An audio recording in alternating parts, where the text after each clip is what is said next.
Tôi tên Hứa Thanh Hòa, là một người mẹ đơn thân nghèo khó, nhưng tôi lại dùng thân phận tiểu thư giả trở thành bạn gái của Chu Cẩn Hành, cậu cả nhà họ Chu. Đêm giao thừa hôm nay, tôi về ra mắt gia đình anh ấy. Chỉ cần tôi vượt qua thử thách từ người nhà anh ấy và thành công kết hôn là có thể nhận 500 triệu tiền sính lễ của con gái tôi.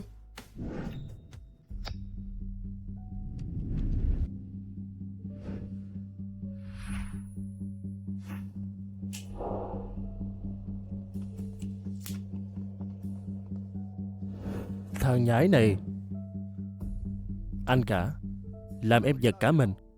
Sau đó, chú mày cuối cùng cũng chịu về rồi. Chẳng phải em nghe ba mẹ nói là anh đã yêu đương, năm nay định đưa vợ sắp cưới về nhà hay sao hả? Đây đúng là chuyện bất ngờ mà nhà mình năm nay, nên em phải tức tốc về để gặp chị dâu tương lai của em chứ. Giọng nói này. Được rồi, để anh giới thiệu với chú. Đây là chị dâu tương lai của chú, Thanh Hòa.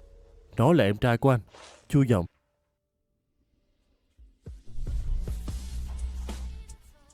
Em trai ruột của bạn trai hiện tại lại chính là bạn trai cũ đã chia tay 7 năm và là ba ruột của con gái tôi, Chu Vọng. Chậm thôi.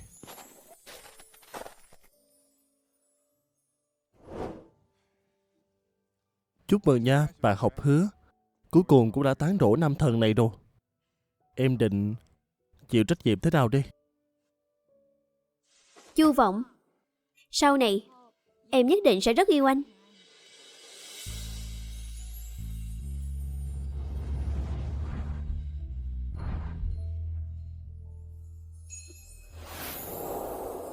Đúng là một bất ngờ lớn mà.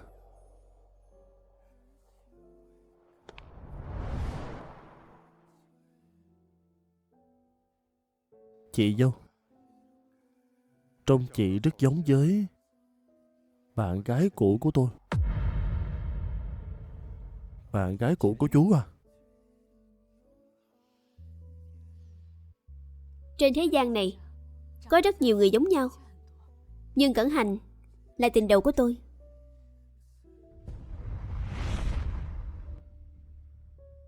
Tình đầu?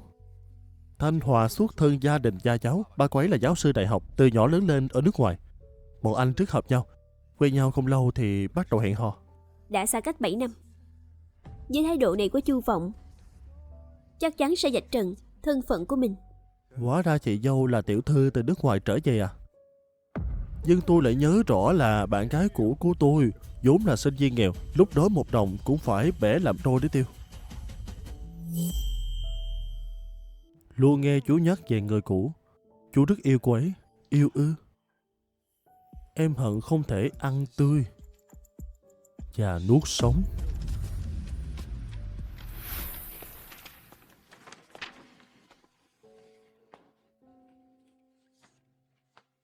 Con yêu, nếu ba biết sự hiện diện của con, không biết sẽ vui đến mức nào.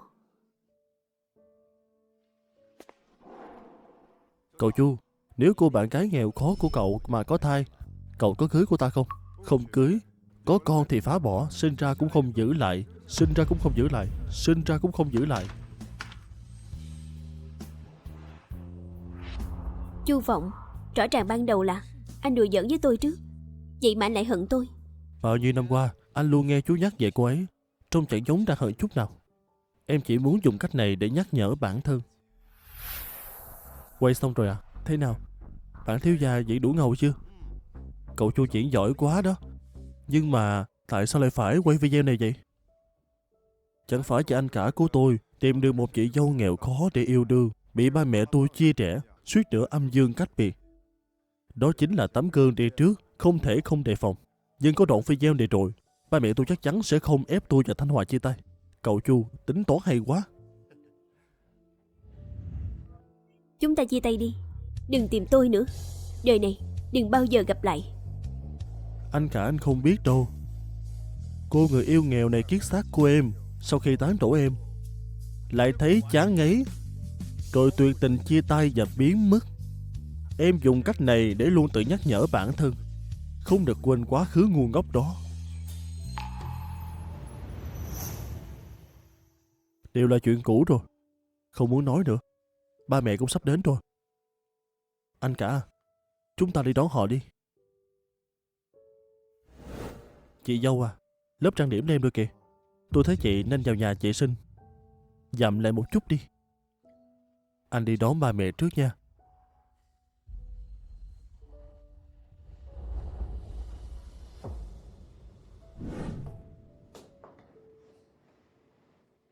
Chu Vọng hận mình như thế, chắc chắn sẽ nói với ba mẹ và Trần Minh.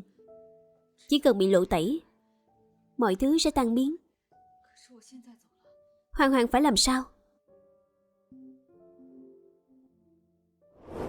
Mẹ ơi! Hoang Hoang! Mẹ ơi! Sáng nay con và các chị y tá học được cách gói sủi cảo để đến bữa cơm tất niên. Mẹ về ăn cùng với tụi con nha. Không cưới, có con thì phá bỏ, sinh ra cũng không thể giữ lại. Sự tồn tại của Hoang Hoang không thể để người nhà họ Chu, đặc biệt là Chu Vọng, biết được. Được, đợi mẹ về nha.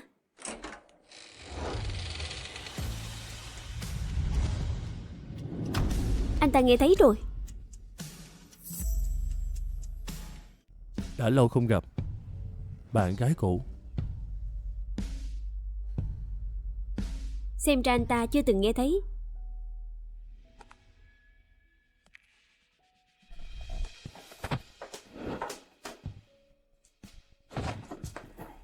Buông ra! Buông ra! 7 năm trước, cô không từ mà biệt. Cô có biết những năm qua tôi luôn tìm cô hay không? Tìm tôi? Chu thiếu gia đang đùa gì thế? Hứa Thanh Hòa. Năm đó là cô bám riết không buông theo đuổi tôi. Kết quả sau khi chơi chán rồi lại vô cùng tuyệt tình chia tay, rồi biến mất. Cô có biết là 3 năm qua tôi đã hận cô đến giường nào hay không? Tôi đã hận cô rất nhiều. Cô đã bỏ rơi tôi 7 năm, không định cho tôi một lời giải thích à? Chu Vọng, giữa chúng ta đã kết thúc rồi. Giờ tôi là bạn gái của anh trai anh. Năm đó chia tay tôi vốn dĩ chưa đồng ý. Cô mau chia tay với anh trai tôi đi. Ba, mẹ, ngồi xuống trước đi. Thanh Hòa chắc là đang ở nhà vệ sinh bên cạnh, để con đi xem thử. Được. Cô ở bên cạnh anh trai của tôi, chẳng phải là muốn gả vào nhà hào môn sao? Cô là bạn gái cũ của tôi. Nếu như để ba mẹ tôi và anh trai tôi biết chuyện này, cô nghĩ mình còn cửa vào nhà họ Chu à? Anh rốt cuộc là muốn làm gì? Chia tay với anh của tôi sẽ không vạch trần cô. Năm đó anh không cần Hoang Hoang, giờ tại sao lại còn muốn tước đoạt cơ hội sống sót của nó? Nếu tôi không thể gả cho anh ấy, không cứu được Hoang Hoang, tôi thà không sống nữa. Cô yêu anh ấy đến thế sao? Rõ ràng năm đó người cô yêu nhất là tôi mà. Thanh Hòa, em xong chưa? Chu Vọng, anh điên rồi sao? Buông ra! Hôn tôi một cái, tôi sẽ thả cô ra. Tôi nghĩ cô cũng không muốn anh ta thấy cả chúng ta thân mật thế này đâu.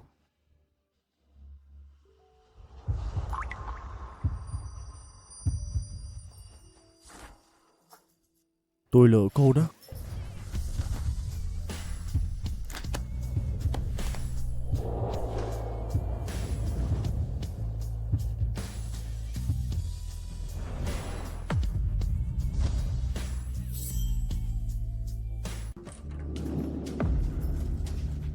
Tiểu Giọng, sao chú lại ở đây? Em và chị dâu vừa gặp đã thân. Vào đây tất nhiên là để hỏi xem cần giúp đỡ gì không. Chị dâu, son môi của chị lem rồi.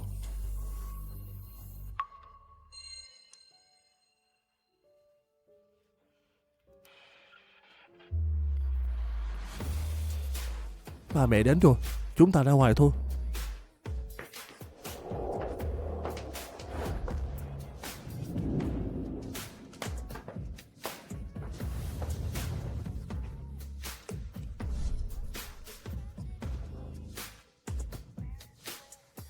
Ba, mẹ, đây chính là Thanh Hòa.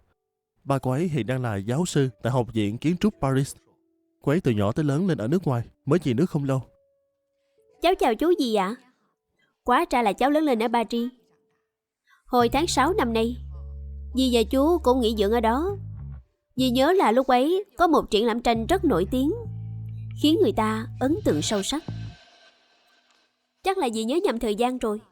Mọi người chắc là đi vào tháng 5, vì tháng 6 chỗ đó đã đóng cửa rồi. Đúng, dì ấy à? Già rồi nên trí nhớ chẳng còn tốt. Cẩn Hành tìm được người bầu bạn cả đời. Chúng ta cũng trút bỏ được gánh nặng rồi. Đúng vậy. Nhìn anh cả và chị dâu con kìa. Con cũng mau tìm đối tượng đi thôi. Tết nhất đến nơi rồi.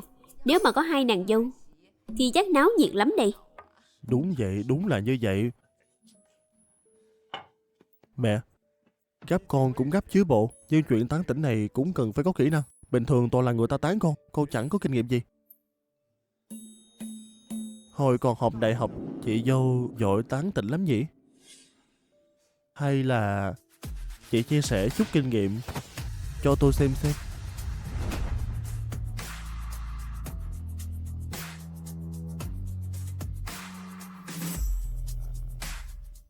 Sao con lại biết? Thanh Hòa không phải học ở đại học nước ngoài sao?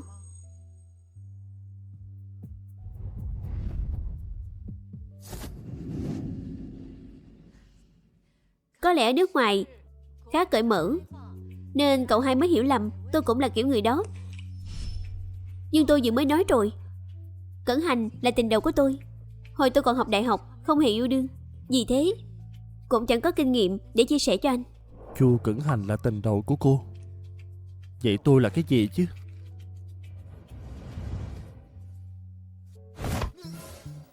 Sao vậy? Con đói. Cô bị đau dạ dày. Suốt ngày chẳng ra làm sao cả. Được rồi, thức ăn lên cả rồi. Mau dùng bữa thôi. Nào.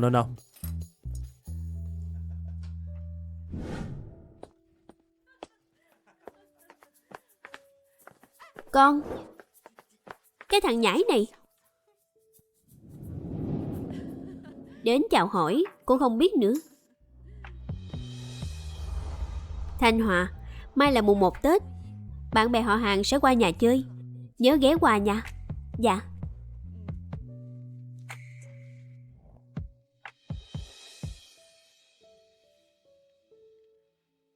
Ba mẹ rất hài lòng với biểu hiện hôm nay của cô. Đây là thỏa thuận hợp tác mà chúng ta bàn trước đó. Số tiền là 5 triệu. Tôi đã ký tên vào rồi. Cô xem đi. Đúng vậy. Tôi và Chu Cẩn Hành không phải là người yêu thực sự. Anh ấy không muốn bị sắp đặt hôn nhân, nên cần tìm một tiểu thư để hợp tác, để đối phó ba mẹ. Còn tôi sau khi biết tin này mới giả làm tiểu thư, tiếp cận anh ấy. Anh Chu, hợp tác vui vẻ. Hợp tác vui vẻ. Sao rồi? Có thuận lợi không? Thuận lợi mà cũng không thuận lợi. Niệm, cậu về nhà dọn đồ ngay đi. Tối nay chúng ta rời khỏi thành phố này luôn. Sao tự nhiên lại đi vậy? Sự việc bất ngờ, có biến rồi. Xe tới gọi đến rồi, tối về tớ sẽ nói với cậu.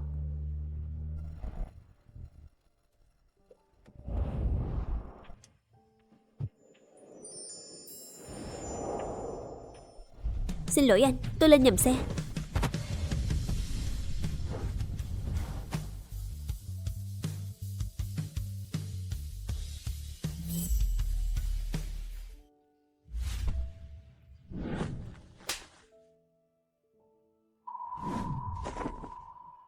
Chờ tôi xuống xe.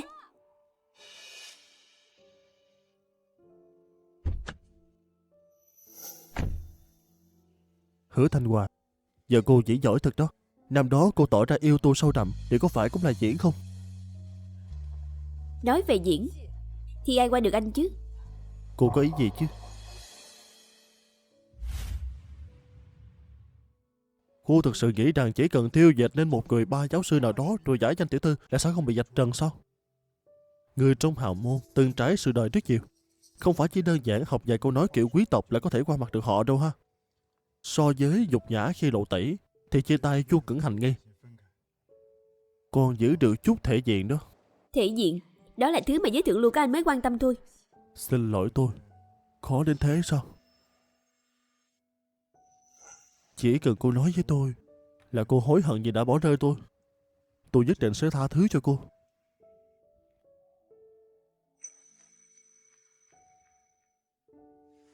Tôi không hối hận. Hứa Thanh Hoa, ngày mai đừng đến nhà họ Chu nữa. Những người đến nhà họ Chu đều là cáo già.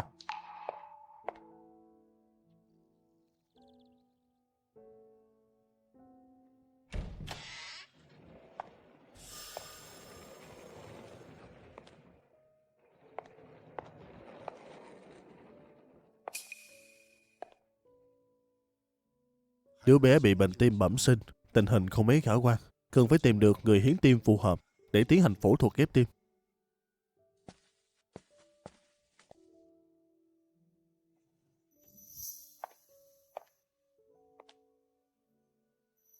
Hoang Hoang, mẹ xin lỗi. Đều là tại mẹ không tốt. Nếu như năm đó mẹ không cố chấp sinh con ra thì con đã không khổ thế này. Không phải đâu, có cách mà. Nhất định sẽ có cách. Chu Vọng đó chẳng phải là em trai ruột của bạn hợp đồng sao? Nhà họ Chu là danh gia vọng tộc, mối quan hệ trong ngành y tế trọng. Chỉ cần họ chịu giúp một tay. Nếu anh ta biết được Hoang Hoang là con gái mình thì chuyện tớ lừa nhà họ Chu cũng sẽ bị bại lộ. Tớ và Hoang Hoang không gánh nổi cơn thịnh nộ của nhà họ Chu. Ít nhất trước khi Hoang Hoang phẫu thuật và bình phục hẳn, tuyệt đối không được để họ biết.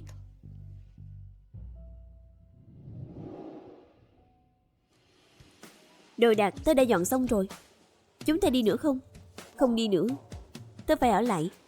Chỉ cần tớ kết hôn với cậu cả nhà họ Chu thì nguồn lực của nhà họ Chu tớ đều có thể dùng để cứu Hoang Hoang. Dù tan xương nát thịt, muôn kiếp không trở lại. Trang trí nhà chị năm nay trông thật là rộn ràng.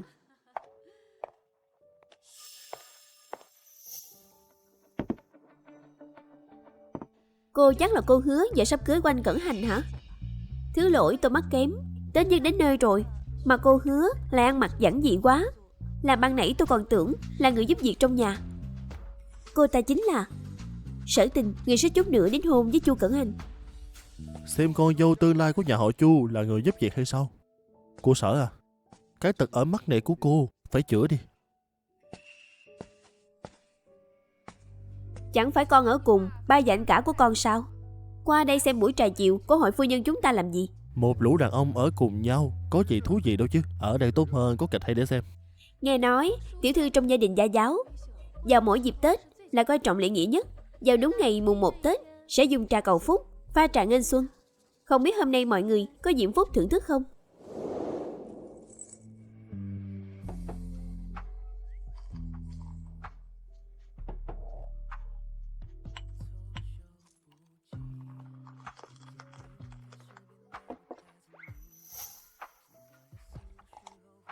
Trà này mới chỉ vừa tráng còn chưa ngắm hết đâu. Sao mà uống được chứ?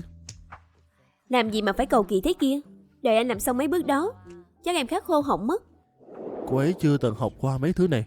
Đây là lần đầu tiên cháu đón Tết tại nhà họ Chu. Trà nghênh xuân này vốn là dành để mời các vị trưởng bối. Cảm ơn cô Sở đã giới thiệu giúp tôi.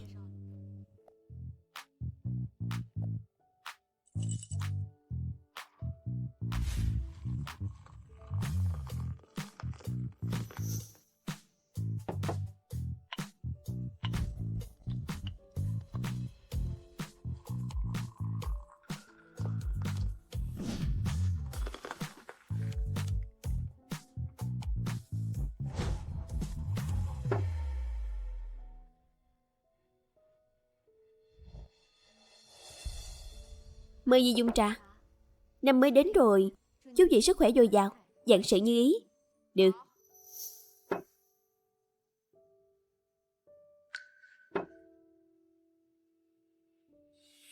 Cô Hứa đây gia cảnh không tốt nhỉ? Cô Sở nói vậy là có ý gì? Tiểu thư thực sự thì đôi tay luôn, mướn mình không làm việc nặng, sống trong nhung lụa. Nhưng trên tay cô lại có cả vết chai sần. Chẳng phải chỉ nhà nghèo mới có thứ này sao?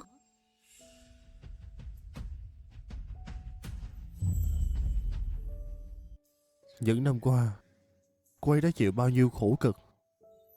Lại còn có kẻ thấp hèn mơ tưởng thông qua lớp học làm tiểu thư, giả danh quý tộc, hòng gả vào hào môn nên đổi đời sao? Chẳng khác nào là nằm mơ giữa ban ngày. Đúng là không ít kẻ giả danh tiểu thư để gả vào hào môn. Chuyện thế này cũng chẳng hiếm gặp. Đúng thế, tôi nghe nói năm ngoái cháu trai nhà họ Trương cũng lấy phải một tiểu thư giả, khiến cả thành phố xôn xao một thời. Thể diện nhà họ Trương đều mất sạch cả. Cô Hứa đây chắc không phải loại người đó chứ. Ba tôi tuy là giáo sư khoa kiến trúc, nhưng giáo dục con cái cũng có thành tựu. Từ nhỏ ông đã dạy tôi rằng cho dù địa vị cao thấp, sang hèn ra sao đều là định kiến của kẻ nông cạn. Dặn tôi đừng vì cái nhìn hạn hẹp mà mất đi sự lịch thiệp. Cô nói cái gì? Xã hội hiện đại mọi người đều bình đẳng, chia con người thành nhiều tầng lớp chính là tàn dư phong kiến. Vết chai trên tay tôi là do hàng ngày luyện tập thư pháp, đánh đàn mà có. Một tiểu thư thực thụ không phải là kẻ đầu óc trọng tuếch, tay không động vào việc gì đâu. Cô dám mắng tôi xé miệng cô ra.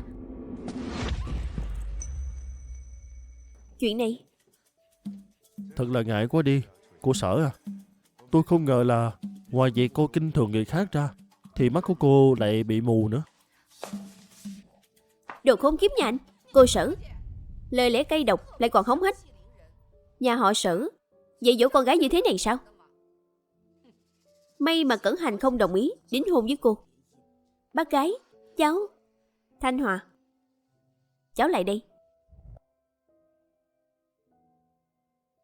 Đưa tay cho dì.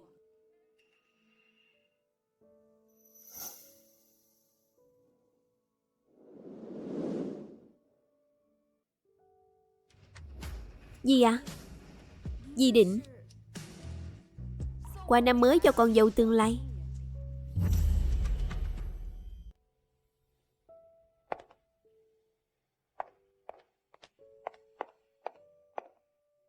Buổi trà chiều nay tới đây thôi, lần sau chúng ta lại tụ họp. Đúng vậy, chị đã có được một nàng dâu tốt thế này, lần tới hội chị em chúng ta có dịp tụ tập phải dẫn theo nha. Vậy cứ quyết định thế đi. Dạ. Hai dì, đi thông thả.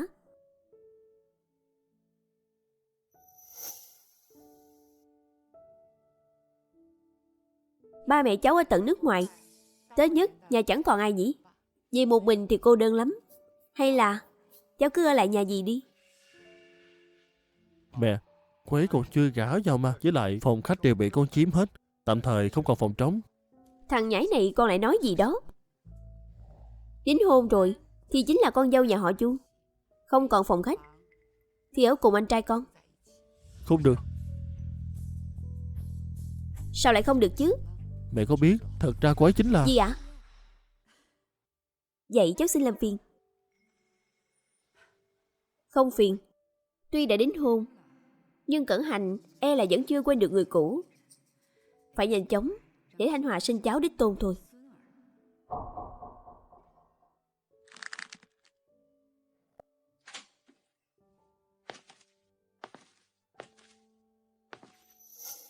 Sự việc bất ngờ, Chu Cẩn Hành chắc là không để bụng đâu nhỉ?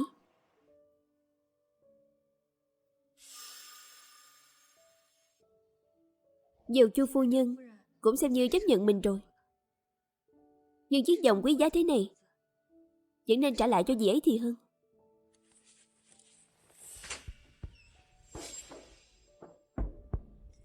Chu Cẩn Hành, anh làm gì vậy? Anh buông ra. Chu Vọng, anh bị điên rồi sao? Đây là phòng ngủ của anh. Tôi biết rõ đây là phòng của ai. Từ nhỏ đến lớn, anh tôi luôn rất thương tôi. Bất cứ thứ gì tôi muốn, anh ấy đều nhường cho tôi. Bao gồm...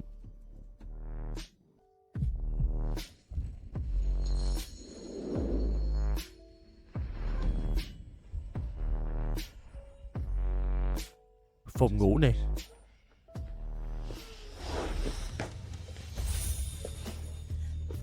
Thanh Hòa, Thanh Hòa, cô có biết không, tôi nhớ cô lắm.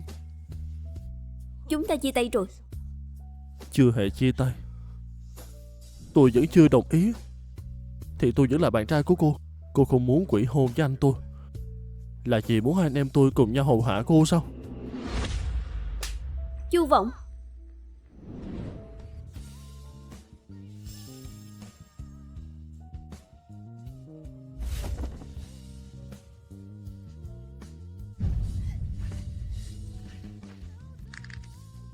Cái gã làm lì với anh cả tôi, rốt cuộc có thứ gì tốt chứ?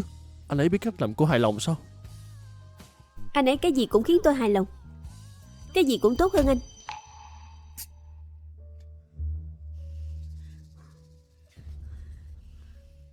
Thật sao? Vậy xem ra là cô đã quên điểm tốt của tôi rồi. Giờ tôi sẽ để cô hồi tưởng lại.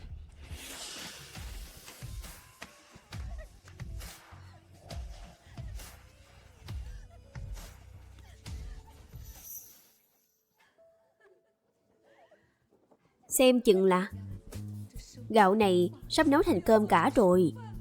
Đúng vậy phu nhân. Phu nhân còn lo cậu cả không thích cô Hứa nữa.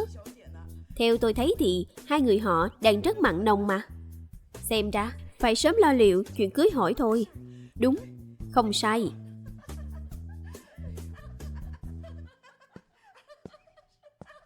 Mẹ, mọi người đang làm gì vậy? Con ở đây. Vậy bên trong lại. Bên trong?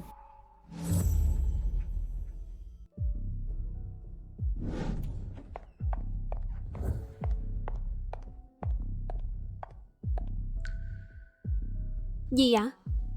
Mọi người sao lại? Vừa nãy dì ngang qua, nghe thấy trong phòng có tiếng động. Không có chuyện gì chứ? Chỉ là vừa rồi lúc cháu tắm đi ra suýt nữa thì ngã nên gây ra tiếng động. Thực sự xin lỗi dì. Không ngờ lại làm phiền tới dì. Người không sao là được. Không sao ạ? Bộ đồ ngủ này mặc hơi bị lạnh, cho nên cháu muốn tìm xem trong này có bộ nào dày hơn, cháu có thể mặc không? Cái tủ quần áo này đều là đồ của Cẩn Hành thôi. Để Cẩn Hành tìm cho cháu một bộ. Thôi rồi mẹ, không còn sớm nữa. Mẹ về phòng nghỉ ngơi đi ạ. Được.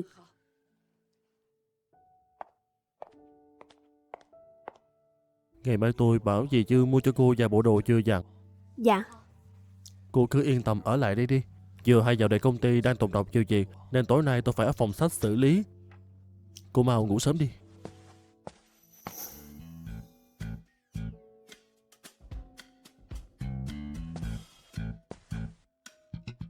Hóa ra bây giờ cô thích chơi cái trò thú vị thế này à?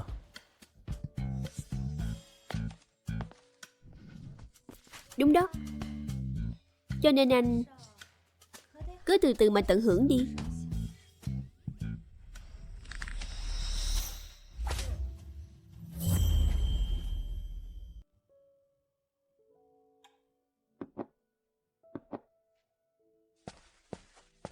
Chào buổi sáng ba mẹ. Mẹ xem nào. Chu Vọng, vết đỏ trên mặt con là sao vậy hả?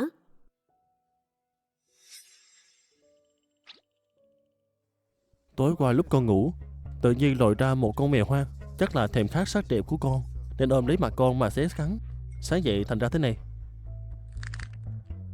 Vậy cách thức lợi dụng của con mèo quang đó cũng đặc biệt quá vậy. Mèo quang mà, hành động có hơi thô bạo một chút. Con cũng chẳng biết cẩn thận gì cả. Dì Vương, đi lấy thuốc mỡ tới đây. Lát nữa bôi thuốc cho cậu hai. Dạ phu nhân.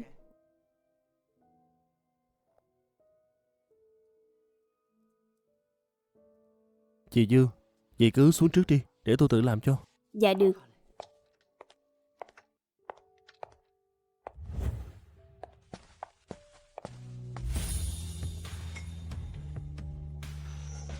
Bôi thuốc cho tôi đi. Anh chỉ bị trầy mặt thôi. Chẳng lẽ tay cũng què sao? Chị dâu thật lạnh lùng đó. Vậy tôi đi tìm anh cả bôi cho vậy. Anh,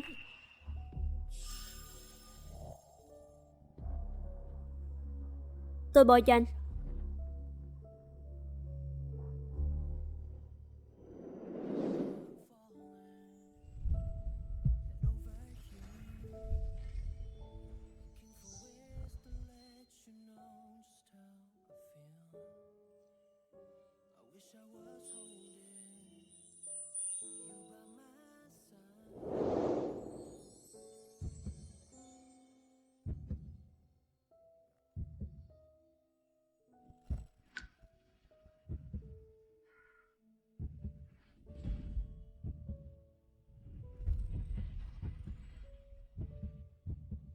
Không sao, thổi cái là hết đau ngay.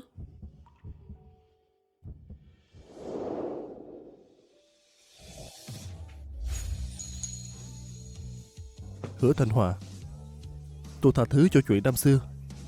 Không từ mà biệt, chỉ cần sau này cô đối xử tốt với tôi, được không? Mới sáng sớm, anh lại lên cơn gì vậy? Tôi cho cô 2 ngày chủ động chia tay với hủy hôn với Chu Cẩn Hành. Nếu không, chính tôi sẽ nói.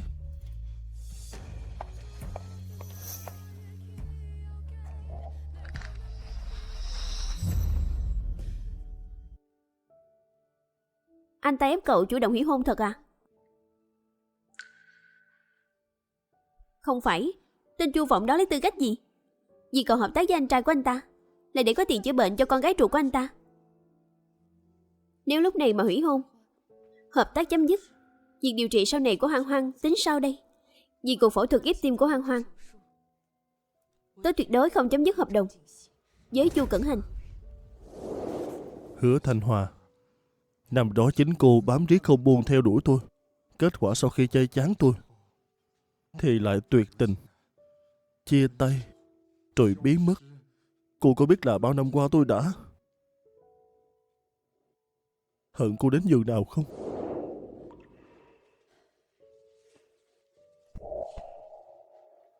Sở dĩ Chu Vọng cứ từng bước ép buộc tớ, chẳng qua là vì năm đó tớ đã đá anh ta, nên anh ta muốn trả thù tớ để hả giận thôi.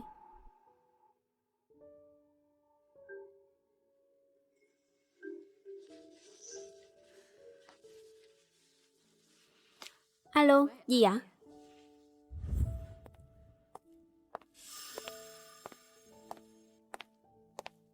Gì ạ? Dì đột nhiên gọi cháu qua đây, đã có chuyện gì vậy ạ? Thanh Hòa, ngồi đi.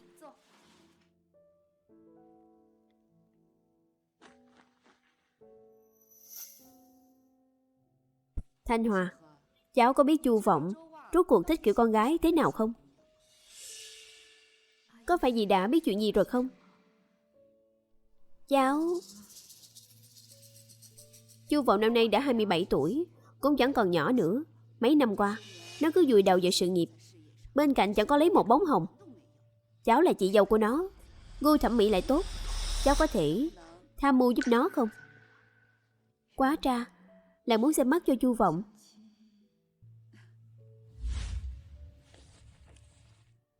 Đây đều là những tiểu thư trạc tuổi Chu Vọng. Cháu xem đi.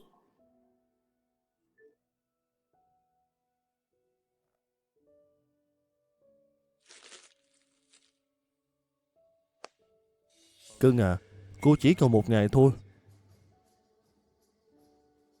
Mình tuyệt đối không thể chấm dứt hợp đồng. Đây là cơ hội tốt để đánh lạc hướng, khiến anh ta không có thời gian để nhắm vào mình nữa.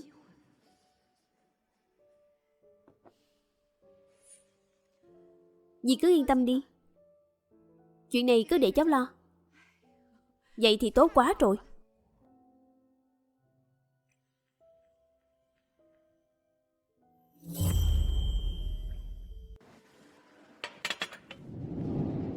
Bác gái, anh Chu Vọng hôm nay thật sự sẽ tới đây sao? Sẽ tới mà, lát nữa cháu sẽ thấy nó thôi.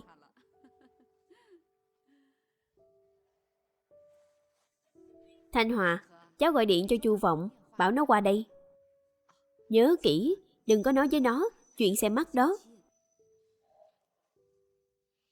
Dì ơi, cháu, giới trẻ các cháu ấy mà, có nhiều chuyện để nói. Lát nữa, cháu hãy ở cùng bọn nó. cố gắng dùng dán vào. Dì về trước, để tin tốt từ cháu. Bác đi đây.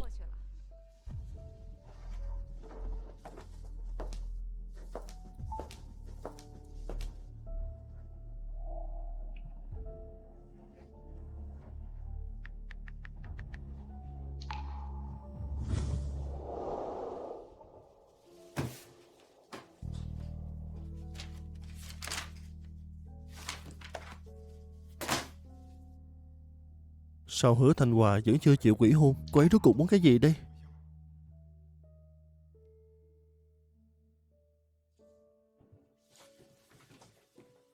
Khách sạn Khải Phù, có tiện qua đây không? Xem ra Hứa Thanh Hòa suy nghĩ thông suốt rồi.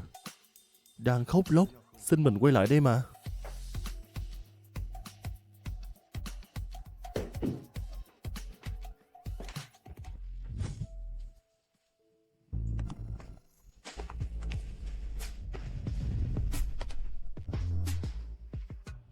Hứa Thanh Hòa, năm đó chính cô là người đá tôi, khiến tôi phải khổ sở tìm kiếm 7 năm. Hôm nay cô không khóc lóc, thề thốt với tôi, thì tôi tuyệt đối không tha thứ đâu.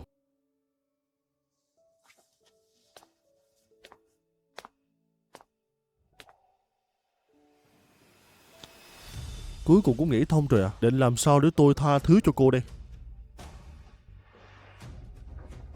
Anh Chu Vọng, em chính là đối tượng xem mắt của anh hôm nay.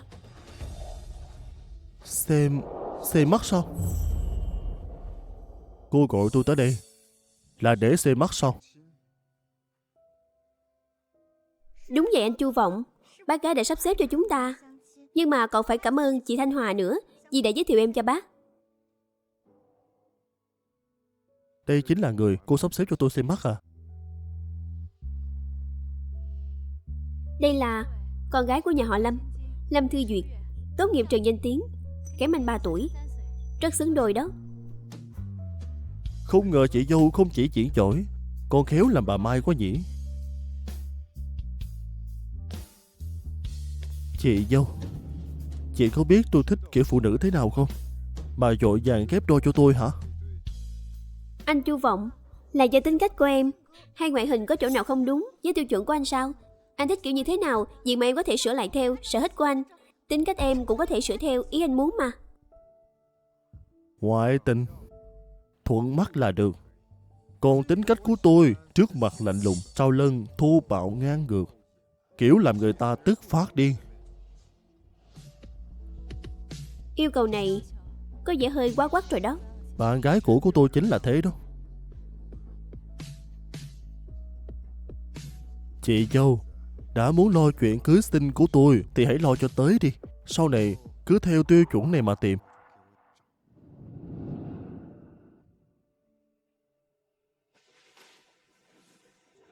Anh Chu Vọng, chị Thanh Hòa, có phải anh Chu Vọng không thích kiểu con gái như em đúng không? Em rất tốt. Em nghe nói anh Chu Vọng từng có bạn gái cũ là một sinh viên nghèo cùng lớp với anh ấy. Lúc đó cô ta bám riết mới theo đuổi được anh Chu Vọng. Sau này hình như biết được thân phận quá khác biệt với anh ấy, nên thấy tự ti, vì thế mới hèn nhát bỏ chạy. Quá ra năm đó mình không chỉ là món đồ chơi rẻ tiền trong mắt Chu Vọng, mà bao năm qua còn là trò cười trong mắt đám tiểu thư ở Kinh Châu. Yêu cầu gì mà vô lý thế này? Tôi thấy anh ta là đang cố ý làm khó cậu. Tôi chỉ lo nhỡ đâu anh ta. Như này đi, trước tiên cậu cứ tìm đối tượng xem mắt để đối phó với anh ta. Để hết 3 tháng này, hợp đồng của cậu và Cẩn Hành cũng xong rồi. Bệnh của Hoang Hoang cũng sẽ khỏi thôi. Tôi với Hoang Hoang sắp đến nhà, về rồi nói nha.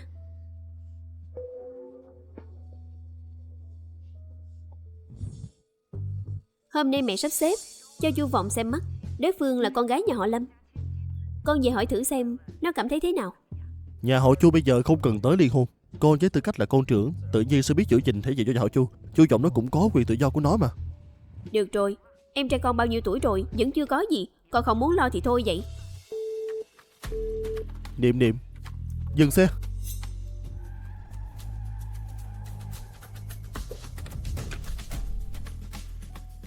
Niệm Niệm, Niệm Niệm. Niệm Niệm. Lẽ nào mình lại nhìn lầm rồi sao?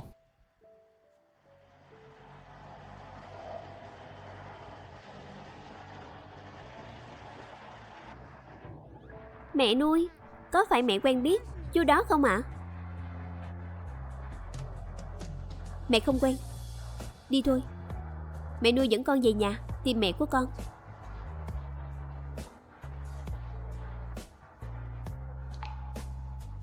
Đi thôi. Cậu cả, cậu chậm thôi. Chậm lại chút. Không cần gì đỡ đâu. Anh cả, chuyện này là sao đi? Anh cả bình thường không uống rượu, sao hôm nay lại say sướt thế này? Tôi cũng không biết nữa. Mới nghe tài xế nói trên đường cậu ấy gặp một người phụ nữ, rồi sau đó xuống xe đi tìm không thấy, mới thành ra thế này. Phụ nữ? Người phụ nữ nào? Niệm Niệm. Dì Vương. Đỡ cậu cả vào phòng nghỉ ngơi. Đi thôi. Từ từ. Mẹ, cái tên Niệm Niệm anh cả mới gọi, có phải là cô gái mà ông anh làm đệ của con bao năm nay luôn giấu kín trong lòng hay không? Giấu kín trong lòng gì chứ?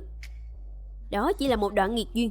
Mẹ cảnh cáo con nha, không được nhắc đến chuyện này trước mặt chị dâu con. Mẹ lên lầu xem anh cả con đây.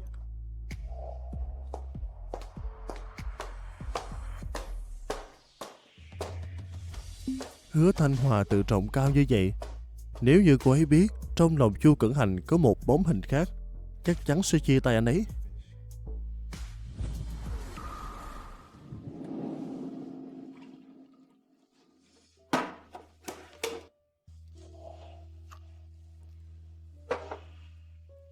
Niệm Niệm, mọi chuyện đều đã qua lâu như vậy rồi. Nếu cậu thực sự không quên được anh ấy thì chi bằng hãy thử cho nhau thêm một cơ hội xem sao.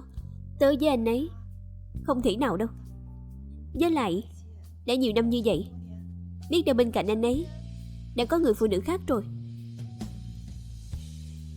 Được rồi, chỉ là một người đàn ông thôi. Tớ không sao. Cậu mau về nhà họ Chu đi, muộn quá họ sẽ sinh nghi đó.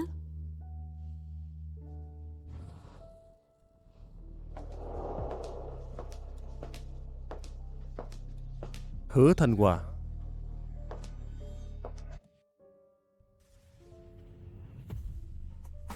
Cô đã từng nghe qua câu nói này chưa? Gọi là thiên đạo tuần hoàn đó. Sao vậy? Anh gặp quả báo rồi à? Kẻ năm xưa phụ bạc, tuyệt tình bỏ rơi người yêu, đâu phải tôi, sao tôi gặp quả báo được? Vậy thì liên quan gì đến tôi? Cô đã bao giờ nghe qua một câu như này chưa? Chính là kẻ lừa tình sẽ bị kẻ khác lừa lại. Thanh Hòa, cô có biết năm xưa anh tôi từng yêu một người rất sâu đậm hay không? Năm đó họ bị ép phải chia tay. Anh tôi bao năm qua vẫn luôn đi tìm người phụ nữ đó. Vì chuyện này anh ấy không tiếc bỏ hôn ước với nhà họ Sở. Còn cô, chẳng qua chỉ là một quân bài để anh ấy từ chối cuộc hôn nhân đó mà thôi. Bây giờ có phải cô đang cảm thấy rất đau lòng, rất hối hận năm đó đã bỏ rơi tôi hay không? Câu này trước đây chẳng phải anh nói rồi sao? Sao lại quên nữa rồi? Tôi ngay từ đầu đã biết. Tôi cũng cam tâm tình nguyện để anh ấy lợi dụng. Dù có thế nào, tôi cũng không rời xa anh ấy. Hứa Thanh Hòa, sao bây giờ cô lại lụy tình đến mức này chứ? Thật sự cam tâm tình nguyện là một quân bài sao?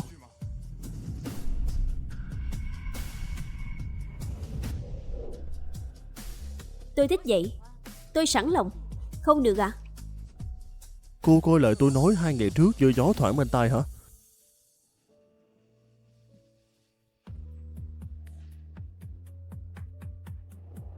Cô với Chu Cẩn Hành chân tình tha thiết như vậy, nếu mà anh ấy biết được cô là một tiểu thư giả mạo, còn là bạn gái cũ từng nhẫn tâm bỏ rơi tôi, cô nghĩ xem anh ấy còn cần người vợ sắp cưới này hay không chứ? Hứa Thanh Hòa, sự kiên nhẫn của tôi thực sự sắp cạn sạch rồi.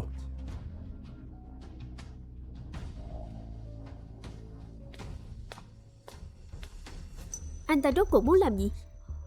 Rõ ràng trước đó còn giúp mình, lẽ nào bây giờ lại muốn vạch trần mình sao? Chu Vọng, Thanh Hòa, cháu về rồi à? Cháu chào gì?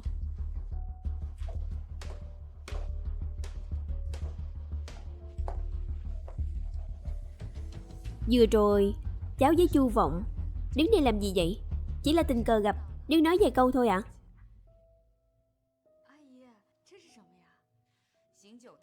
Tối nay Cẩn Hành đi tiếp khách nên uống say khước, dì bảo người nấu canh giải rượu cho nó. Ai mà ngờ nó hớp một cái không chịu uống. Mặc kệ Chu Vọng muốn làm gì, dì gấp bây giờ chính là giữ vững lòng tin của dì Chu và Cẩn Hành.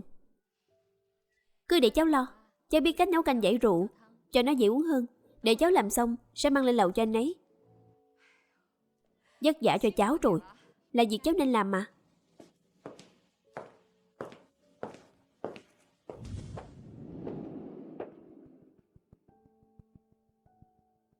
Đây là phương thuốc trước đây Niệm Niệm đã dạy mình, hy vọng có tác dụng.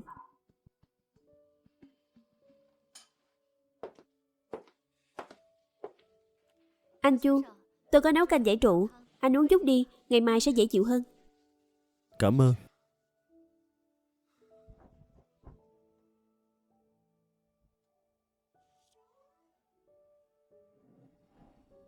Canh này là ai nấu vậy? Canh này là ai nấu vậy? Là tôi nấu. Bát canh này có vấn đề gì sao? Người thường chẳng ai là đi cho xoài và bưởi vào cả. Công thức này là ai chỉ cô? Bạn thân tôi chỉ đó. Bạn thân sao? Cô ấy tên là gì? Cô ấy, mình đang giả tiểu thư ở nhà họ Chu như đi trên băng. Một khi bị lộ ra, không thể để Niệm Niệm bị kéo vào chuyện này. Đó là bạn của tôi ở nước ngoài, tên là Vivian. Vivian? Không phải cô ấy. Cô ấy mà Chu Cẩn Hành nhắc tới, chẳng lẽ chính là người trong lòng anh ấy bấy lâu nay? Anh Chu, mau uống canh giải rượu đi đã. Được.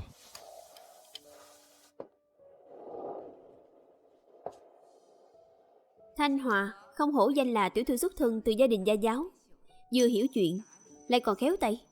Cẩn Hành ở bên con bé nhất định sẽ quên đi người phụ nữ năm xưa. Xem ra nên sớm để tụi nó kết hôn rồi. Thằng nhóc thối này sao cũng ở đây vậy? Làm mẹ giật cả mình. Mau đi đi.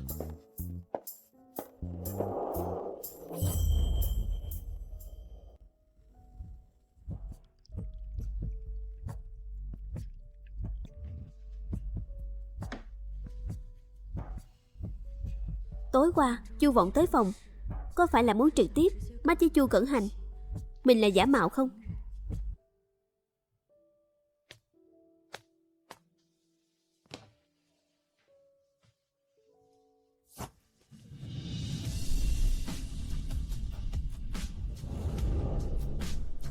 Chu Vọng, anh bị điên à? Hứa Thanh Hòa, cô giỏi thật đó.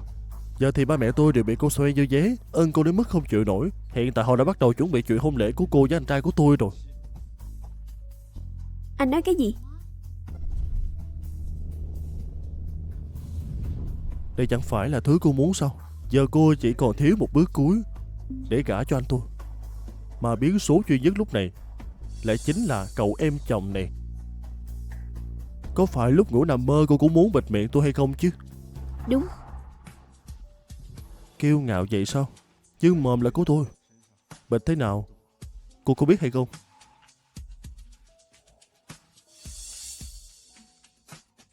Anh Chu Vọng,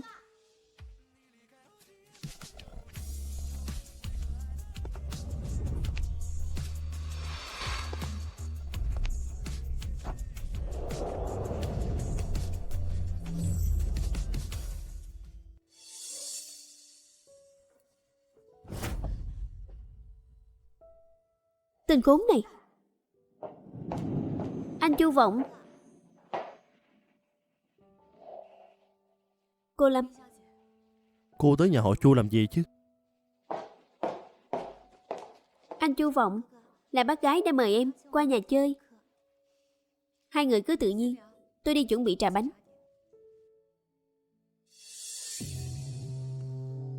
Tối hôm qua tôi cũng uống khá nhiều rượu. Vì chị dâu chuẩn bị cho tôi một bát canh giải rượu nha. Nếu không, lát nữa tôi thật sự sợ mình sẽ nói năng bậy bạ đó.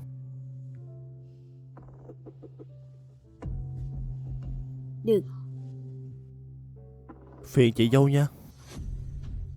Chị dâu em chồng không phải nên giữ khoảng cách sao? Sao anh Chu Vọng lại thân mật với chị dâu thế?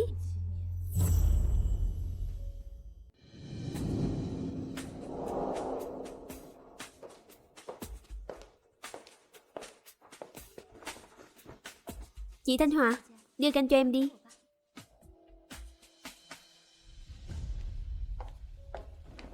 Anh Chu Vọng, em đút cho anh. Tránh ra, tôi không muốn uống. Sao mới sáng sớm đã nóng nảy như vậy chứ? Tối qua anh uống hơi nhiều, sao không ngủ thêm chút nữa? Mẹ giờ mới tìm anh, muốn gặp ba em một lần để nói chuyện cưới xin của tụi mình. Thế nên xem chỗ bắt trai khi nào thì tiện.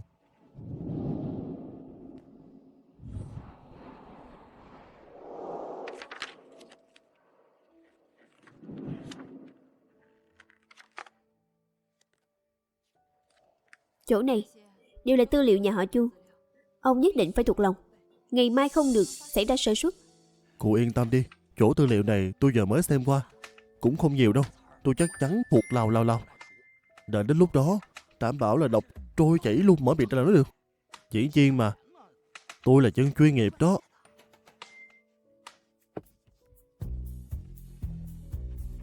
Đây là quần áo với đồng hồ chuẩn bị cho ông. Mai mặc bộ này. Được. Cái này nhìn qua là biết hàng hiệu rồi. Để tôi xem nha.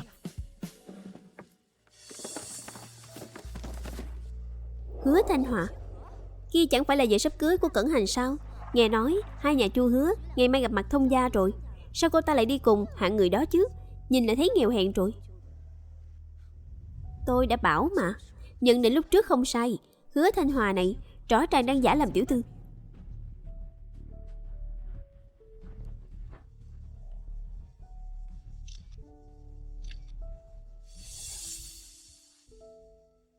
Lần trước cô hại tôi ở Chu gia mất hết mặt mũi. Lần này tôi nhất định sẽ công khai vạch trần thân phận của cô, để cô bị nhà họ Chu đuổi thẳng cổ. Nào, mời ông. Nào.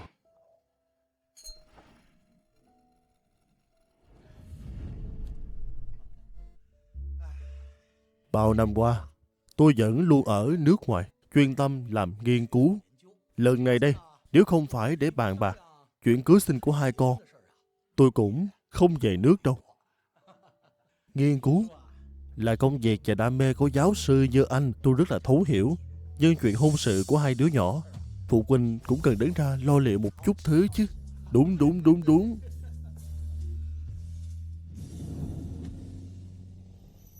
Hai gia đình gặp mặt lần này sẽ bàn bạc về ngày cưới. Tôi sẽ cố dời ngày lại.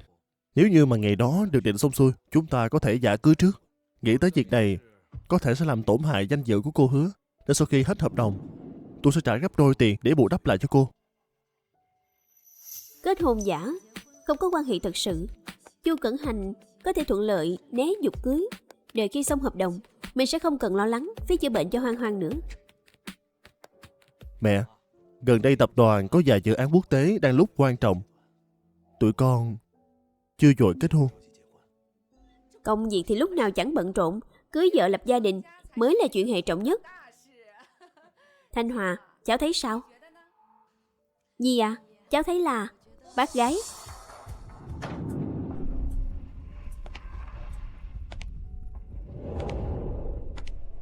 Hứa Thanh Hòa này vốn dĩ là một tiểu thư giả. Mọi người đừng bị cô ta lừa. Người đàn ông trước mặt này không phải là ba của cô ta, mà là diễn viên thuê về đó.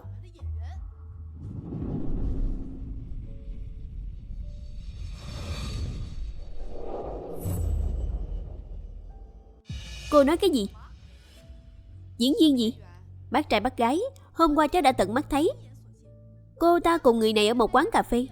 Lúc đó ông ta mặc đồ như dân nghèo hèn. Không tin bác nhìn xem.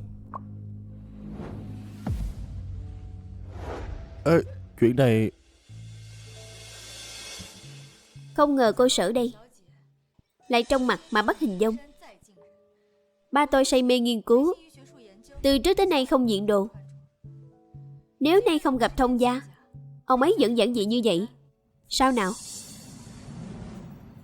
Đúng, tôi luôn chuyên tâm nghiên cứu, vốn không hề cầu kỳ mấy cái hình thức bên ngoài mấy đồ hiệu hay đồng hồ.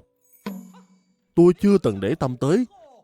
Không ngờ sau khi về nước lại trở thành hạng nghèo hèn trong mắt của cô Sở đây sao hả? Ông thông gia nói gì vậy chứ? Ba của Thanh Hòa là giáo sư, một lòng làm nghiên cứu, gia phong chất phác, còn dám vô lễ nữa. Tôi cho người đuổi đi ngay. Bác gái, cháu không nói bừa. Hứa Thanh Hòa này thật sự có vấn đề mà. Cô ta bảo ba là giáo sư, lấy gì chứng minh ông ta đúng là giáo sư?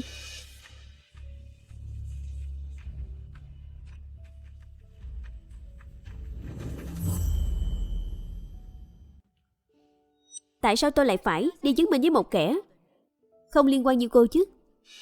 Thanh Hòa, đừng diễn nữa. Cô không chứng minh được, bởi vì ông ta vốn chẳng phải giáo sư gì cả.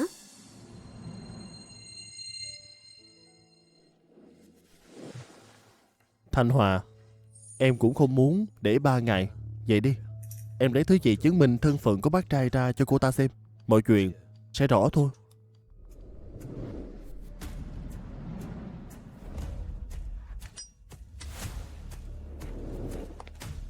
Giáo sư Hứa.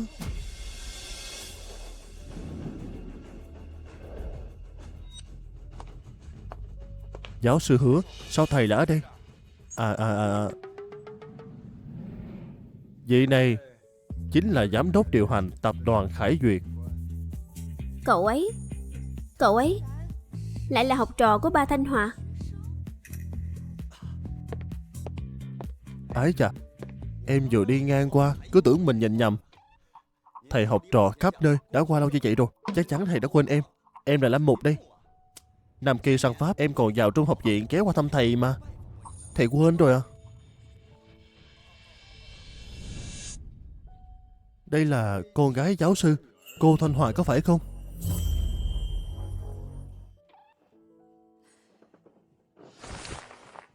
Chào anh. Hứa Thanh Hòa, thật sự xin lỗi. Ba tôi thường ngày tiếp đón nhiều người quá, nên trí nhớ ngày càng kém hơn trước rồi. Không sao đâu. Ở trong nước gặp giáo sư, tôi thật sự rất là vui mừng đó. Biết trước thế này tôi đã đón tiếp sớm hơn rồi.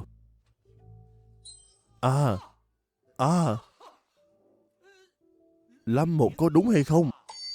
Ái chà, thầy nhớ ra em rồi. Nhớ ra rồi, ôi dào lâu quá không gặp. Không ngờ là cậu cũng về nước làm việc rồi à? Ây ra cậu xem đi, tôi ở trường cũng bận rộn, người tới thăm hỏi quá thật là quá đông luôn á. Đúng là không nhớ rõ. Chắc tôi đã già rồi, cậu đừng có để tâm nha. Không có gì, ở đây gặp được giáo sư em còn đang vui không hết đó. Vậy thôi em không có phiền nữa nha. Ồ đúng rồi, đây là danh thiếp của em. Sau này ở trong nước nếu như gặp phải chuyện gì cứ việc tìm em nha. Được. Vậy giáo sư Hứa, vậy em xin phép đi trước nha. Được. Đi thông thả.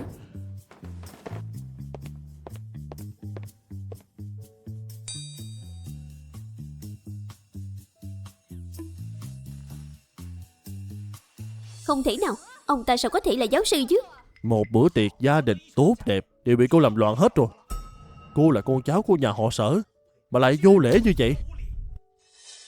Từ ngày hôm nay, nhà họ Chu sẽ hủy bỏ tất cả các hợp đồng với nhà họ Sở. Bác trai, ở đây không hoan nghênh cô, lập tức ra ngoài cho tôi. Ra ngoài.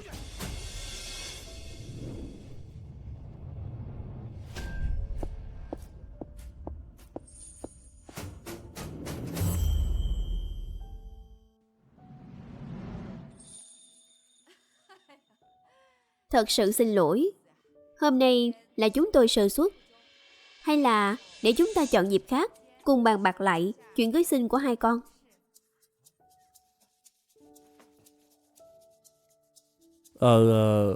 Là như thế này. Trường của tôi công việc khá là nhiều. Lần này tôi về nước chủ yếu chính là để gặp mặt Cẩn Hành, xem con gái trụ của tôi đã gửi gắm đúng người là được thôi. Ông cứ yên tâm, Cẩn Hành chắc chắn sẽ đối xử tốt với Thanh Hòa. Ôi, đứa trẻ Thanh Hòa này từ nhỏ đã rất tự lập.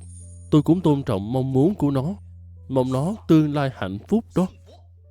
Trường của tôi cũng bận lắm, nên là chuyện kết hôn này vì mọi người quyết định hết đi ha. Tôi chắc chắn không có thời gian quay lại đây nữa đâu. Được.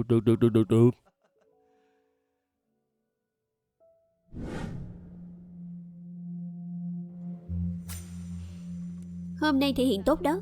Đây là tiền thù lao. Ái chà, cảm ơn cô Hứa nha. À, cô Hứa nè, cái cậu Lâm Mục vừa rồi có phải là diễn viên cô gọi thêm hay không? Ôi, cô thật là cao tay quá. Tình hình lúc đó tôi cứ ngỡ là bị lộ rồi. Không ngờ là đột nhiên có diễn viên nhảy vào giúp màn kịch của chúng ta được tiếp diễn trót lọt hơn. Anh ta không phải người tôi gọi thêm đâu. Hả? Không phải. Thế sao cậu ta lại xuất hiện giúp chúng ta giải vây như vậy chứ?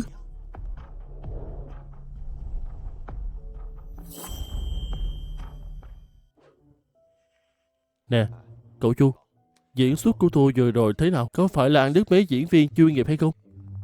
Lần trước tôi hẹn cậu đi nhậu thì cậu cho tôi leo cây. Hôm nay chỉ một tin nhắn cuộc họp cậu chưa xong tôi đã chạy tới cứu bộ cậu rồi. Tính sao đây? Chầu dậu tối nay có phải là cậu nên đãi tôi một bữa ra trò hay không?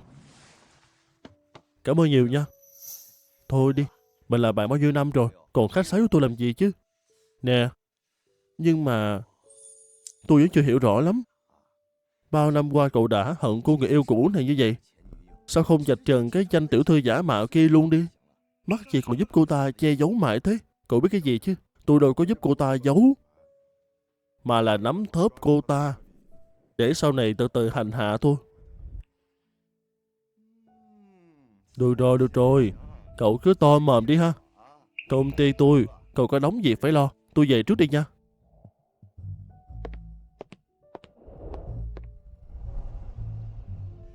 Dù sao đi nữa, màn kịch ngày hôm nay coi như là kết thúc êm đẹp rồi. Hôm nay cực rồi. Không cực gì đâu. Cô Hứa à, lần sau nếu có nhu cầu, cô nhớ gọi tôi nha. Vậy tôi đi trước đây ha.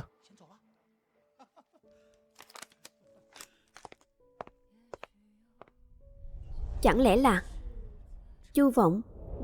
Mình đang nghĩ gì vậy? Chu Vọng vốn luôn thù dai, anh ta suốt ngày lấy cái danh giả mạo ra uy hiếp, sao có thể âm thầm giải dây?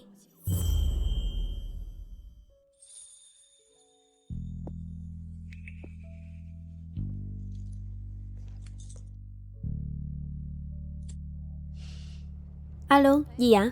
Thanh Hòa, hôm nay nhà dì tiếp đón sơ sài. Đứa con dâu này dì đã chọn rồi đó. Đợi vài ngày tới tiệc giới thượng lưu Kinh Châu, cháu cũng tới nha. Dì sẽ công bố trước mọi người.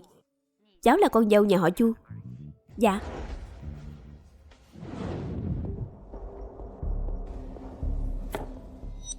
Hứa Thanh Hòa, cô cứ đợi đó, tôi không để cô yên đâu.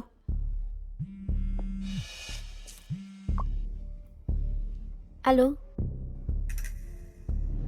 Anh nói thật sao? Anh đã tìm thấy bạn cùng lớp đại học của cô ta? Được, tôi biết rồi. Cô ta quả nhiên là giả mạo. Bữa tiệc ở Kinh Châu hội tụ toàn giới nhà giàu. Phen này có kịch hay để xem rồi.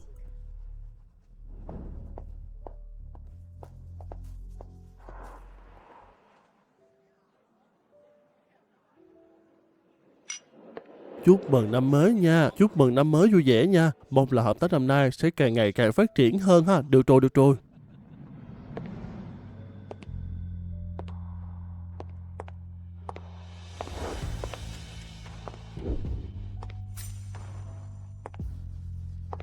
Hôm nay các gia tộc Kinh Châu cùng tổ chức tiệc khai xuân. Những năm qua cô vốn luôn ở nước ngoài, đây làm quen thêm vài người sẽ giúp cho sự nghiệp sau này của cô có phần nào đó.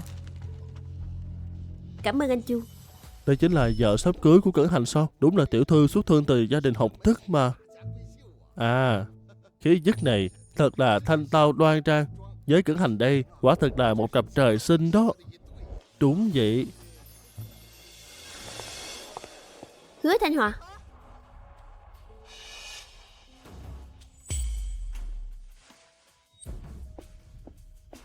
Hứa Thanh Hòa, cô chính là đồ tiểu thư trộm.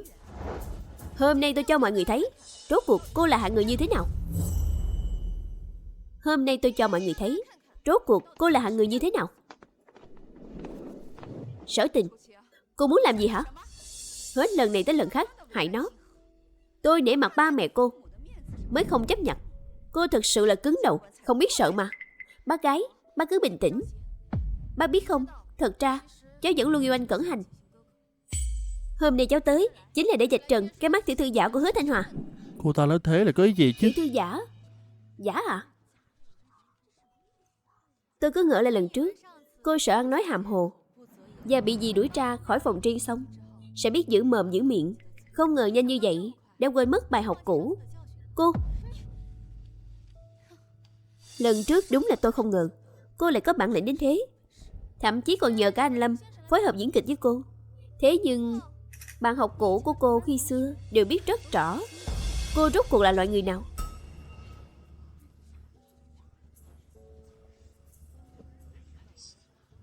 Tôi không hiểu cô đang nói gì. Hứa Thanh Hòa, đừng diễn nữa. Tôi đã chuẩn bị món quà cho cô.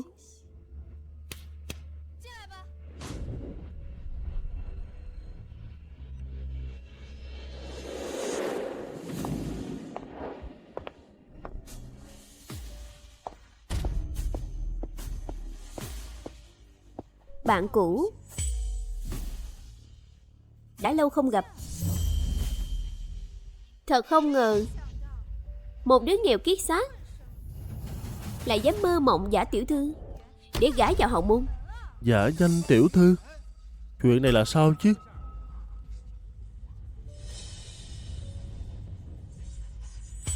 Nè cô kia, tôi vốn dĩ không quen biết cô. Giữa chốn đông người đặt điều vu khống, cô phải chịu trách nhiệm pháp lý đó. Hứa Thanh Hòa là một kẻ lừa đảo, nhưng tâm lý của cô cũng thật là vững vàng. Đến bạn học ở Hoa Đại đứng ngay trước mặt mà cô vẫn còn giả bộ không quen. Thanh Hòa từ nhỏ sống ở nước ngoài, làm sao mà có bạn ở Hoa Đại được chứ? Sở Tình, trước đây tôi nể mặt cô là con cháu nhà họ Sở, hết lần này tới lần khác nhịn. Nếu cô còn dám vu khống Thanh Hòa thì đừng trách tôi không nể tình. Bác gái, mọi người thật sự bị cô ta lừa rồi. Cô ta vốn không phải tiểu thư gì đâu. Cái mắt tiểu thư thanh thuần trước mặt mọi người đều là giả tạo hết.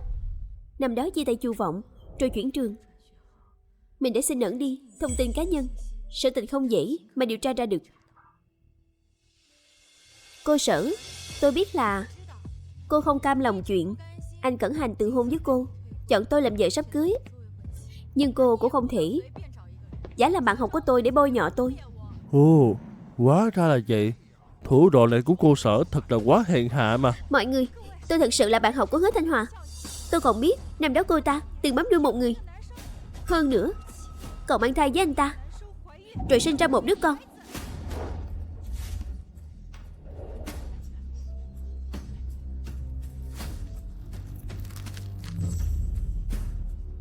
Cái gì? Thật hay là giả vậy? Hứa Thanh Hòa lại từng sinh con hay sao chứ? Chưa cưới đã mang bầu, con dâu chưa vào cửa nhà họ Chu mà bên ngoài lại có một đứa con quan.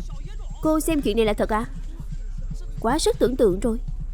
Thanh Hòa, cô ta nói có thật không?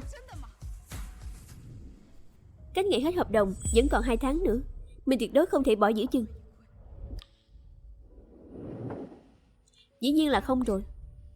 Chú gì? Cẩn Hành chính là tình đầu của cháu. Trước đó cháu chưa từng hẹn hò với ai.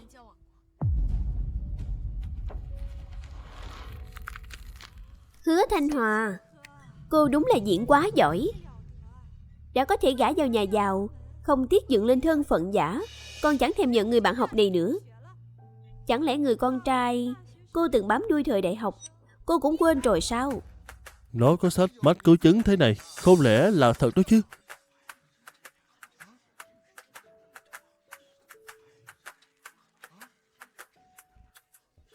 Cô quên à? Không sao cả, để tôi giúp cô nhớ lại. Anh ta chính là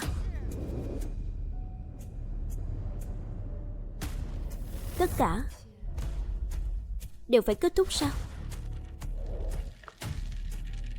Anh ta chính là... Anh ta là ai? Anh ta là ai?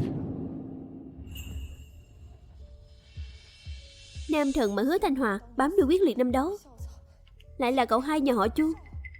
Vu khống người nhà họ Chu. Cô chán sống rồi đúng không?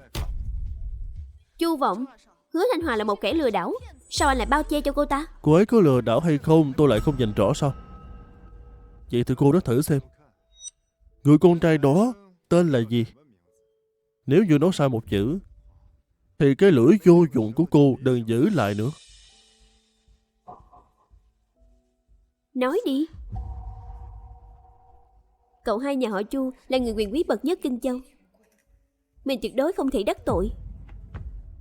Chuyện này là sao nữa đây? Sao lại không nói nữa? Đúng đó, chẳng lẽ vốn không có người này hay sao? Đây toàn là chuyện bịa đặt sao?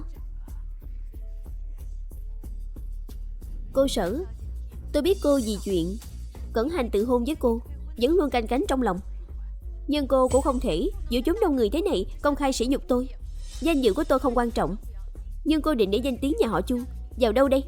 Hứa Thanh Hòa, cô đúng là mồm miệng sắc sảo, rõ ràng chính là cô. Đủ rồi. Người đâu? Lôi người chuyên đặt điều vu khống nhà họ Chu này ra ngoài cho tôi. Từ hôm nay, nơi nào có người nhà họ Chu, người nhà họ Sở tuyệt đối không được vào. Lôi ra ngoài. Bác gái, cháu, thả tôi ra. Những gì tôi nói đều là thật, mọi người đừng để bị lừa.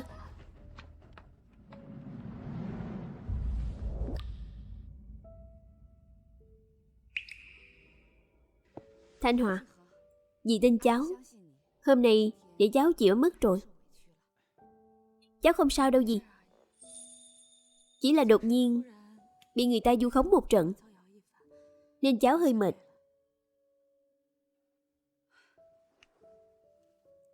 Được, vậy cháu về nghỉ ngơi trước.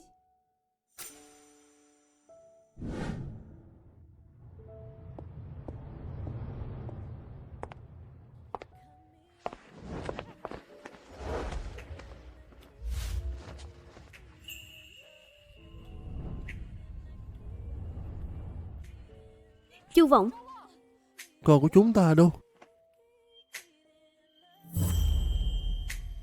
Nó đang ở đâu hả?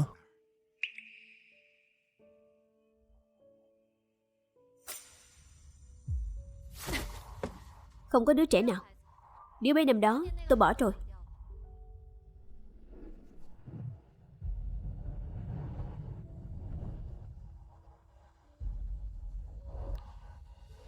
Cô nói cái gì chứ?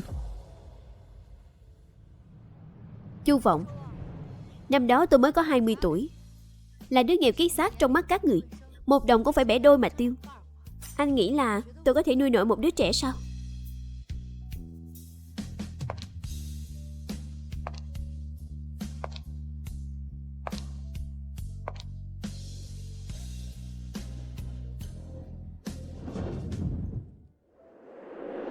Cậu làm đúng lắm. Gã đàn ông bạc tình bạc nghĩa đó giờ cứ đeo bám cậu mãi, chỉ vì không cam tâm năm xưa bị đá. Nếu anh ta biết sự tồn tại của Hoang Hoang, chắc chắn sẽ dùng con bé trả thù cậu. Tớ tuyệt đối không để anh ta biết sự tồn tại của Hoang Hoang.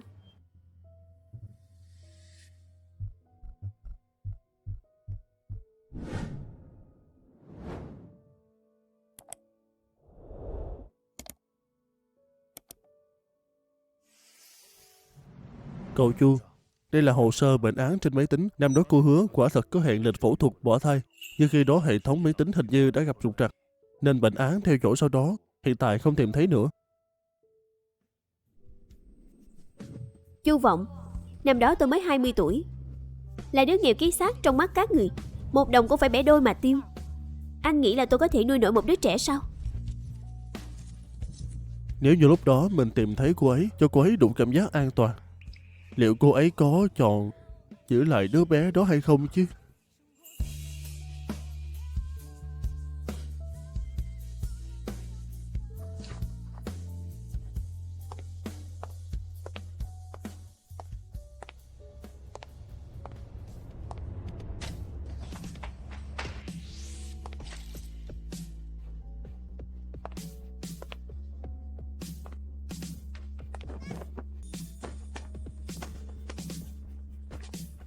Con xin lỗi chú.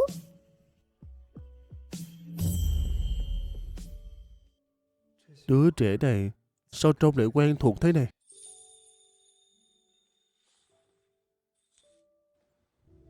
Cho con đó. Con cảm ơn chú.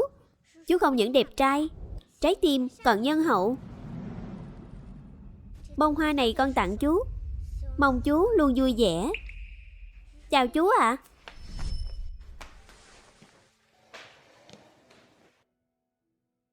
Nếu như năm đó đứa trẻ kia vẫn còn sống thì cũng tầm tuổi như con bé này thôi. Mình chắc chắn như vậy.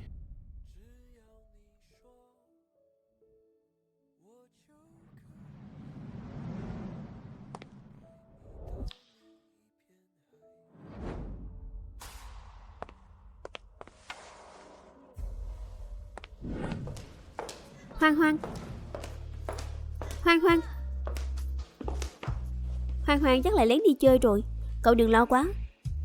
Bên ngoài gió lớn, phải mau tìm con bé về thôi. Mẹ ơi!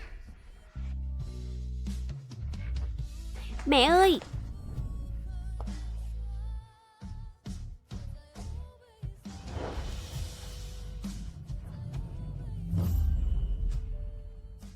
Đây là gã người yêu cũ tồi tệ của cậu mà.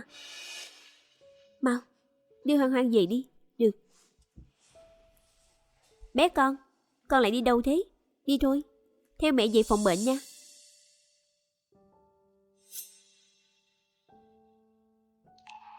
Mình đang nghĩ cái gì vậy chứ? Vừa rồi trong một khoảnh khắc, mình lại cứ ngỡ cô bé đó chính là con của mình và Thanh Hòa. Mẹ sẽ quay lại ngay thôi. Lạ thật, mẹ và chú đẹp trai lúc nãy rốt cuộc là có quan hệ gì nhỉ? Đi thôi.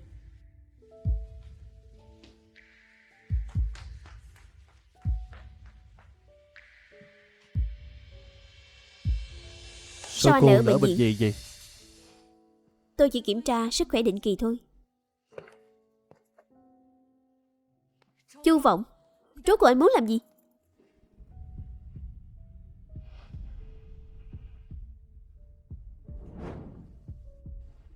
Hứa Thanh Hòa, năm đó em đi làm phẫu thuật bỏ thai. Cô sợ hay không?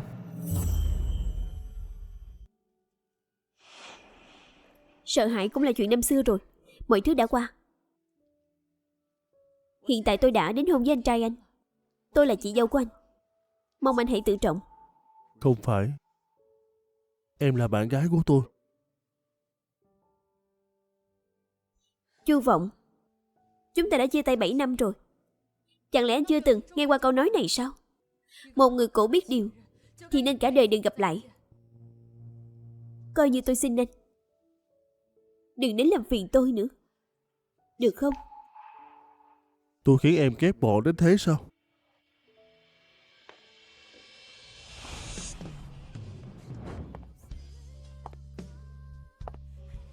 Hứa Thanh Hòa, trừ phi tôi không còn. Nếu không đời này, tôi sẽ đeo bám em đến cùng.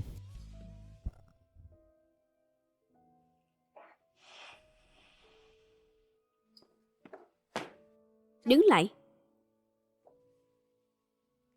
Lại đến công ty làm việc sao? Từ sau buổi tiệc hôm đó, Thanh Hòa đã không khỏe. Giờ nó đang ở trong bệnh viện. Con là chồng sắp cưới của nó, con đã quan tâm nó chưa? Còn không mau đi chăm sóc đi. Thanh Hòa là đối tác của mình, người nhà lại đang ở xa. Mình quả thật đã bỏ bê cô ấy. Cô đi ngay đi. Con nhanh lên đó.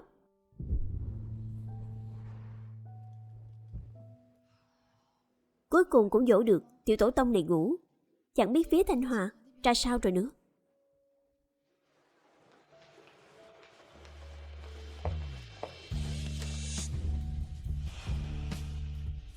Xin lỗi nha.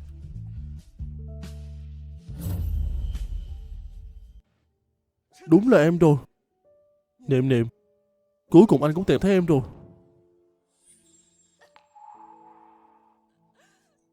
Anh, em xin lỗi. Đều tại em. Em xin lỗi. Niệm Niệm, Nếu không phải em cứ đòi rủ anh trai ra khơi cùng tụi mình, anh ấy đã không vì cứu em mà ra đi. Chúng ta chia tay đi. Chuyện này, đây chỉ là tai nạn thôi. Nhưng khi em ở bên anh, em lại nhớ đến sự ra đi của anh trai. Đau khổ lắm. Cậu xin anh đó, đừng xuất hiện trước mặt em nữa.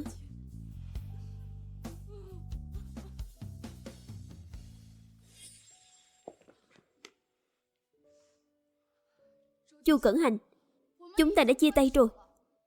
Năm đó tôi đã bắt anh phải hứa là cả đời này anh sẽ không xuất hiện trước mặt tôi nữa. Niệm Niệm, những năm qua anh luôn tìm em.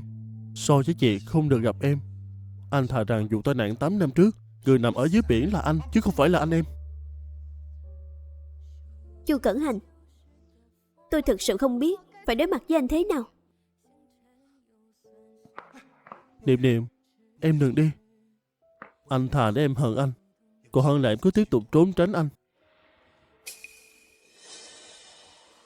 Anh cả, người phụ nữ này không phải mẹ của bé gái lúc nãy sao? Cô ấy là người trong lòng của anh cả sao?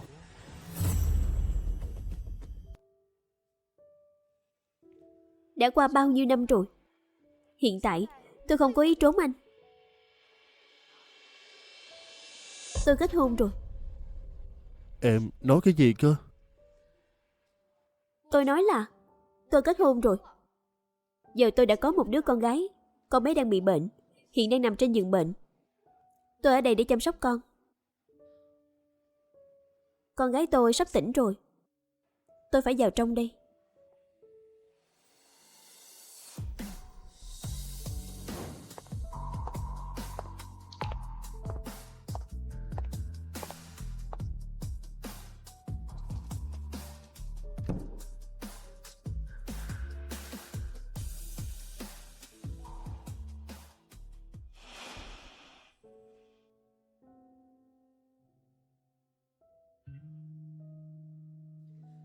Trong lòng cậu rõ ràng vẫn chưa quên được anh ta. Tụi mình không thể ở bên nhau đâu. Hôm nay tớ đã nói Hoang Hoang là con gái tớ. Anh ấy biết tớ đã có gia đình, sau này chắc sẽ không xuất hiện nữa. Cậu cả. Cậu cả. Ôi trời, từ lúc ở bệnh viện về cậu cứ uống mãi. Đã hết 3 chai rượu rồi. Cậu không được uống nữa đâu. Cậu cả à? Dì Dương à, cứ để anh cả cho tôi lo. Dì ra ngoài trước đi. Dạ được cậu hai.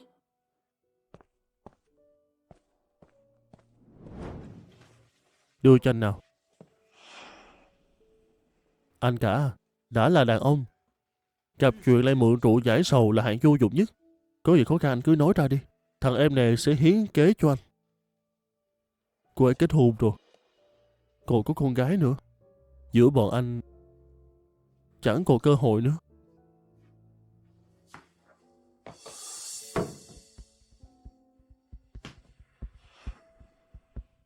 Anh cả, giới trẻ bây giờ đang thịnh hành trào lưu đập chậu cướp hoa. Em ủng hộ anh cướp chị dâu về nhà. Nói năng bậy bạ. Nhà họ Chu chúng ta trước này tác phong nghiêm túc, luôn chú trọng lễ tiết. Anh còn là con trưởng, là cậu cả của nhà họ Chu. Làm sao anh có thể đi làm kẻ thứ ba, phá hoại gia đình người khác được chứ hả em trai? Em nói cho anh biết đi ha, có phải không? Không thể sao? Tuyệt đối không thể. Sao anh lại tới nữa rồi? Tôi đã nói với anh rồi, đừng xuất hiện trước mặt tôi nữa. Anh... Ê, Niệm Niệm. Chu Cẩn Hành, hiện tại tôi là người đã có chồng rồi. Anh biết. Nhưng hãy cho anh một cơ hội đi, được không? Hả?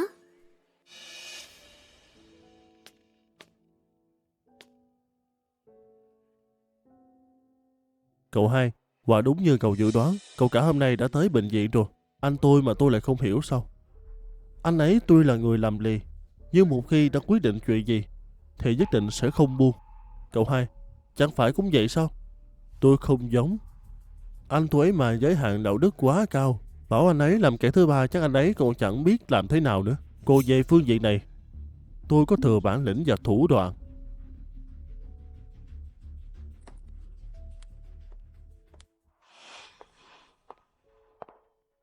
Mau chụp lại cảnh Chu Cẩn Hành ở bên người phụ nữ đó cho tôi đi. Sau đó gửi qua đây. Sáng nay bác sĩ nói rồi, phải nhanh chóng cho Hoang Hoang làm phẫu thuật ghép tim. Không biết Chu Cẩn Hành đã tìm được nguồn tim phù hợp chưa nữa. Cười tươi thế kia. Hôm nay anh ta uống nhầm thuốc à? Chị dâu về là tới tìm anh cả sao? Vậy thì không may rồi. Anh cả cuối cùng cũng tìm thấy người trong lòng anh ấy rồi. Sáng nay trời còn chưa sáng đã đi hẹn hò một cô gái xinh đẹp rồi. Nếu như anh ấy vẫn chưa về, vậy tôi sẽ đợi anh ấy về. Anh ấy là chồng sắp cưới của cô. Anh ấy ở bên ngoài hẹn hò với người phụ nữ khác mà cô chẳng hề tức giận hay sao? Đúng vậy. Không tức giận. Chỉ cần anh ấy còn biết về nhà là được. Năm đó tôi giữ mình vì cô mà cô lại tuyệt tình với tôi như thế. Tại sao đối xử với Chu Cẩn Hành lại bao dung đến vậy? Đương nhiên là vì anh ấy xứng đáng hơn anh. Hiện tại cả trái tim anh ấy đều dùng hết vào người phụ nữ bên ngoài. Anh ấy sướng hơn tôi sao? Hứa Thanh Hòa, cô không tin đúng không? Cô thật sự không tin tôi đúng không hả? Bây giờ tôi sẽ cho cô xem ảnh của anh ấy và người kia.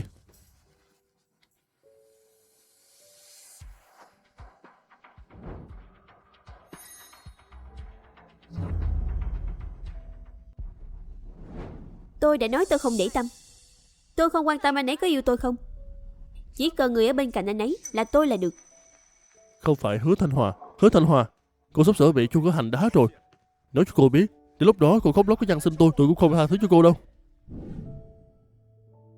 Niệm Niệm à, những năm qua em sống có tốt hay không? Không phiền anh bận tâm. Đứa bé này bị bệnh nằm bệnh viện. Vậy ba của nó đâu rồi? Gã người yêu cũ tồi tệ của Thanh Hòa mất rồi. Vậy những năm qua là một mình em đã nuôi con bé sao? Chu Cẩn Hành, anh đang làm cái vẻ mặt gì vậy? Tôi không cần anh thương hại. Tôi sống rất tốt. Tôi có bạn thân giúp đỡ. Chu Cẩn Hành, đã bao nhiêu năm trôi qua? Chắc anh cũng kết hôn rồi chứ? Chưa. Anh... Cậu cả, phu nhân bảo tôi tới tìm cậu. Bà ấy đã chọn được vài ngày lành để tổ chức hôn lễ. Bảo cậu mau về nhà bàn bạc. Quá ra là sắp kết hôn rồi. Chúc mừng anh. Ra ngoài hơi lâu rồi. Tôi phải vào trong đây. Niệm à.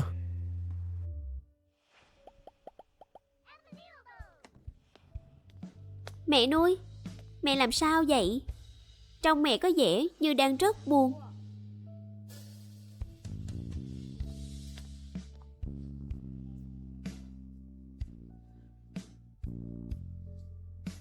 Mẹ nuôi không buồn đâu. Mẹ nuôi, bé ngoan không được nói dối đâu.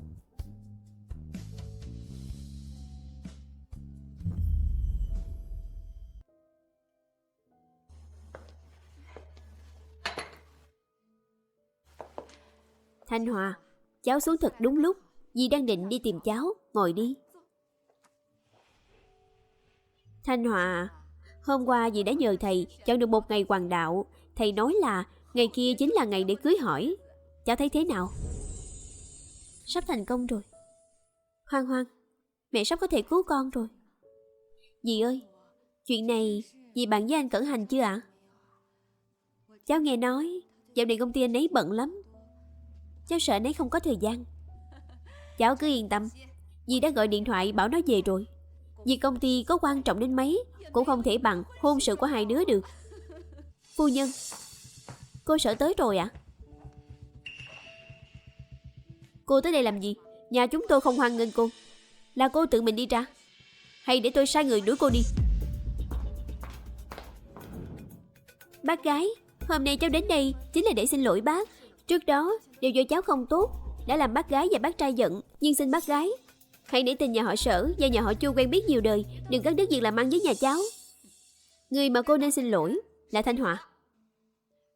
Chị dâu, đều tại em không tốt, đều tại em đã quá yêu anh Cẩn Hành nên mới làm ra hàng loạt hành động khiến chị khó xử.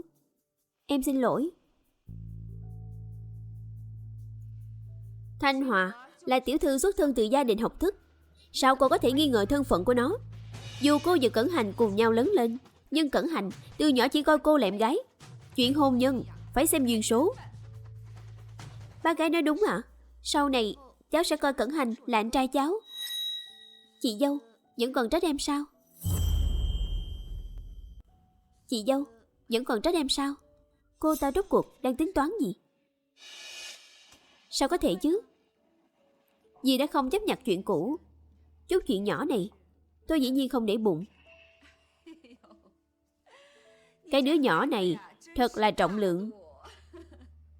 Ngày mốt tôi định tổ chức đám cưới cho Cẩn Hành và Thanh Hòa. Đến lúc đó cô cùng ba mẹ tới dự đi. Kết hôn với anh Cẩn Hành sao? Con khốn Hứa Thanh Hòa này sao số lại hơn như vậy chứ? Được ạ. Đây đúng là chuyện vui chấn động cả Kinh Châu. Cháu chắc chắn sẽ có mặt.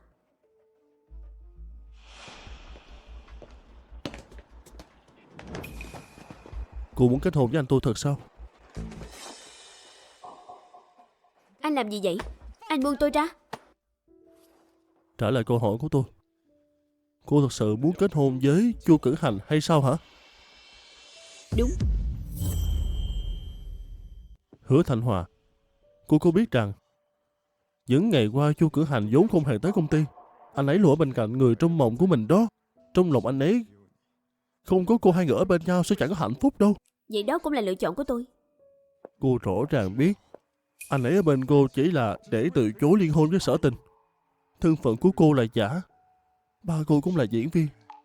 Hứa Thanh Hòa, cô muốn cùng một người đàn ông không yêu mình đóng kịch thế này cả đời hay sao? Lão giáo sư đó là diễn viên. Quả nhiên mình không hề nghi ngờ sai. Còn khốn Hứa Thanh Hòa này không chỉ giả danh tiểu thư lừa gạt anh Cẩn Hành, sau lưng còn mồi chài Chu Võng. Buổi tiệc cưới ngày mai tôi nhất định sẽ khiến cô từ trên đỉnh cao rơi xuống địa ngục.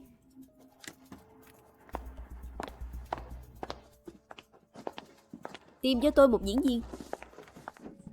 Thân phận thực sự của tôi chỉ có mình anh biết.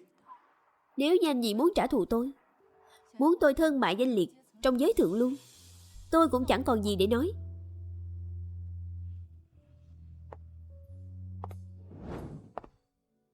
Làm sao tôi nỡ để mang tiếng xấu, chịu cảnh nhục nhã chứ? Xem ra chỉ có thể bắt đầu từ anh cả số tốt của mình mà thôi. Mẹ đâu rồi?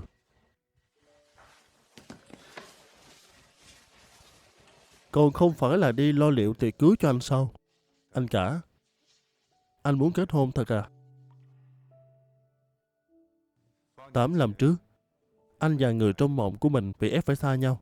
Giờ khó khăn lắm mới tìm thấy.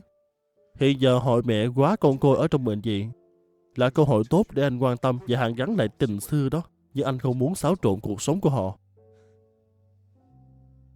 Theo đuổi tình yêu sao gọi là làm việc? Hay là anh thực sự định thuận theo ý mẹ? Cưới cô Hứa sao hả?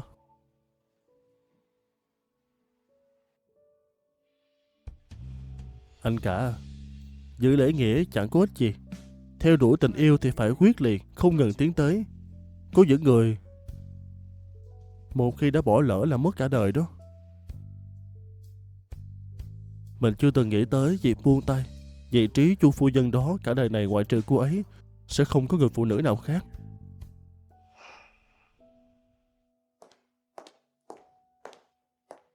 Con về rồi sao? Việc trang trí tiệc cưới mẹ đã sắp xếp xong cả. Lát nữa sẽ có thợ may đến nhà giúp con và Thanh Hòa mặc thử lễ phục đó. Mẹ, hôn sự với Thanh Hòa con muốn hủy bỏ. Con có ý gì? Cuối cùng con cũng gặp lại được cô ấy rồi. Chu Cẩn Hành, con điên rồi sao?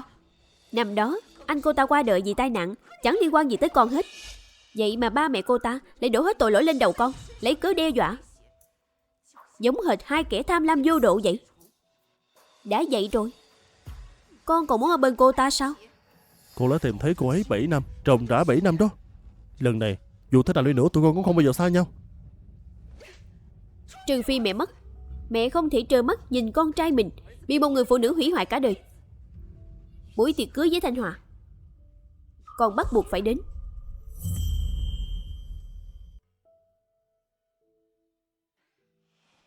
Sắp tới giờ lành rồi, thằng nhóc này sao vẫn chưa thấy tới nữa? Bình tĩnh, tôi vừa mới gọi điện xong, nó sắp về tới rồi.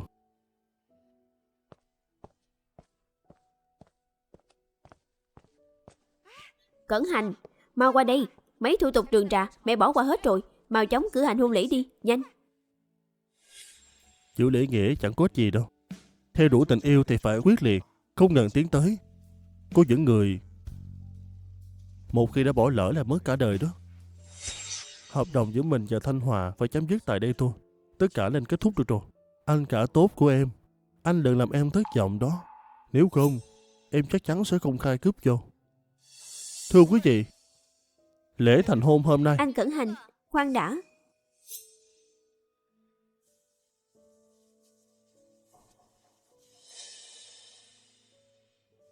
Bác trai bác gái, anh Cẩn Hành. Trước khi bắt đầu nghi lễ kết hôn, cháu nghĩ có một người mọi người nhất định phải gặp. Đưa vào đây. Ê này, mấy người đang làm gì chị? Bỏ ra coi. Ôi trời, ôi này mấy người. Buông tôi ra coi. Việc hôm nay tôi nhận chỉ là hoạt náo chim mà thôi. Diễn viên phụ, sao cố ý lôi tôi vào đại sảnh làm gì vậy chứ?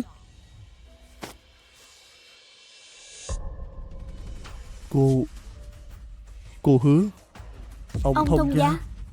Không phải ông lại là một diễn viên sao? Thanh Hòa, chuyện này là sao hả?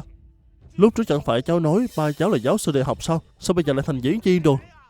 Bác trai bác gái, Hứa Thanh Hòa này từ đầu đã là đồ giả danh tiểu thư rồi. Giả danh tiểu thư? Thật hay là giả vậy? Cô sợ đã đưa cả ba người giả mạo tới đây. Chắc chắn là thật rồi. Lúc trước tôi đã bị cái vẻ đoan trang thanh lợi của cô ta lừa phỉnh rồi. Người phụ nữ này đúng là kẻ lừa đảo mà. Chu Vọng, nói ra thì hôm nay có thể nhìn rõ bộ mặt thật của Hứa Thanh Hòa, cũng nhờ anh cả đó. Nếu không phải hôm đó tôi thấy Hứa Thanh Hòa lấy lúc mồi chài anh nói ra chuyện cô ta thuê diễn viên đóng giả làm ba mình, thì mọi người đến tận bây giờ vẫn còn bị cô ta dắt mũi đó. Loại phụ nữ như Hứa Thanh Hòa không chỉ giả danh tiểu thư lừa gạt cậu cả nhà họ Chu, mà sau lưng còn dám mồi chài cả cậu hai nữa. Đúng là hạng đẳng lơ, suy đồi đạo đức mà. Thân phận là giả, người ba cũng là giả. Người phụ nữ này là một kẻ lừa đảo từ đầu tới chân. Tôi đã tin cô như vậy, đến chiếc vòng tay gia truyền cho con dâu cũng cho cô lại dám giả danh tiểu thư, xoay gia đình tôi như chong chóng. Lúc trước tôi cứ ngỡ cô là một tiểu thư đoan trang hiền thục, nhưng mà cô lại dám làm ra những chuyện bôi nhọ gia phong nhà họ Chu như thế chứ. Cháu xin lỗi. Không phải cô ấy bôi nhọ nhà họ Chu.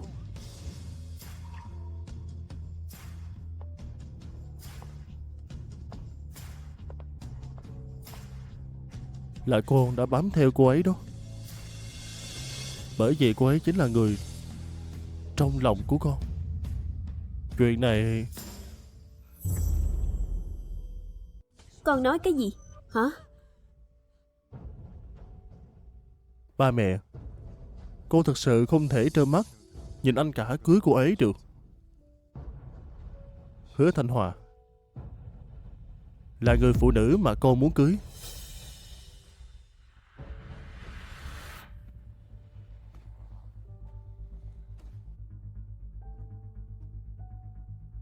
Chị dâu, trông chị rất giống bạn gái cũ của tôi. Cô ấy là kẻ lừa đảo hay không? Tôi lại không nhìn rõ sao? Vậy thì cô nói thử xem người con trai đó tên là gì. Nếu như nó sai một chữ thì cái lưỡi vô dụng của cô đừng giữ lại nữa. Chu Vọng, anh quậy đủ chưa? Hứa Thanh Hòa tôi đời này có gả cho ai cũng không bao giờ gả cho anh. Thanh Hòa, Con. Trời ơi.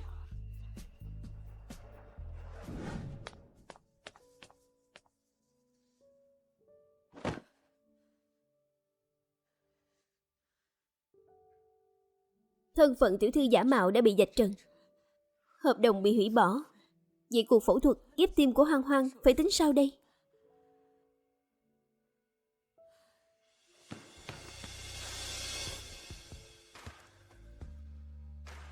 Thanh Hòa. Đừng theo tôi nữa. Chu Vọng, rốt cuộc anh còn đang giả vờ cái gì? Nhìn thấy thân phận giả mạo của tôi bị vạch trần rồi, chắc trong lòng anh đang đắc ý lắm chứ gì. Vui chứ. Em không làm chị dâu của tôi, vậy là tôi vui rồi. Chu Cẩn Hành trước đó đã đồng ý giúp Hoang Hoang tìm nguồn tim. Chính anh cắt đứt đường sống của nó. Thanh Hòa em đừng đi mà. Em ham mê hư vinh, muốn làm vợ chủ của nhà họ Chu, đâu phải chỉ có gả cho Chu Cẩn Hành mới được. Em muốn tiền bạc địa vị, tôi có thể cho em gấp 10 lần, gấp 100 lần đó. Em quay lại nhìn tôi được không hả?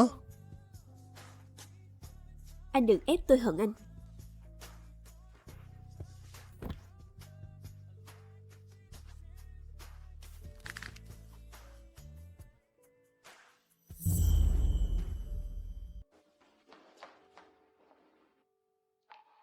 Thanh Hòa, tôi thấy tin nhắn cậu gửi trên Zalo rồi. Kế hoạch ban đầu đều đổ sông đổ biển rồi. Cuộc phẫu thuật ghép tim của Hoang Hoang phải làm sao? Hoang Hoang không thể gặp chuyện, tôi sẽ đi cầu xin anh Chu. Dù có bắt tớ phải trả giá bất cứ giá nào, tôi cũng sẽ xin anh ấy giúp Hoang Hoang tìm được nguồn tim phù hợp. Thanh Hòa, tớ biết cậu rất lo cho Hoang Hoang, nhưng tình trạng hiện giờ của cậu cần phải nghỉ ngơi. Chỗ Hoang Hoang để tớ lo. Đợi cậu khỏe lại rồi, tớ sẽ đưa cậu đi tìm anh Chu đó. 1 cộng 1 bằng 2. 2 cộng 3 bằng 5. Hoang à, con tự chơi một lát nha. Lát nữa chú sẽ vào chơi với con tiếp. Dạ.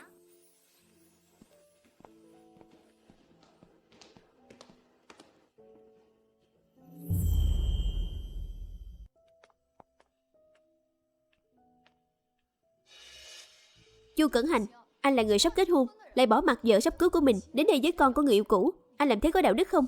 Niệm, anh không có kết hôn. Người anh yêu vẫn luôn là em. Cả đời này, ngoài em ra anh sẽ không cưới người phụ nữ nào khác nữa. Anh có ý gì chứ? Hôm đó người làm nhà anh rõ ràng nói Anh vốn chỉ chẳng có vợ sắp cưới nào cả. Anh và cô Hứa đó cũng chỉ là quan hệ hợp tác mà thôi. Cô ấy là bạn gái hợp đồng giúp anh từ chối liên hôn. Hơn nữa hiện giờ hôn ước của tôi anh đã chấm dứt rồi. quan hệ hợp tác, bạn gái hợp đồng. Không trùng hợp thế đâu nhỉ? Niệm, anh biết bao năm qua một mình em nuôi Hoang Hoang rất là vất vả. Anh muốn làm ba của con bé, chúng ta cùng nhau nuôi dạy con, được không? Ba mẹ anh sẽ không đồng ý đâu. Chỉ cần em tin anh có thể giải quyết mọi vấn đề. Tôi... Không xong rồi, đứa bé phát bệnh rồi, cần phải phẫu thuật ngay.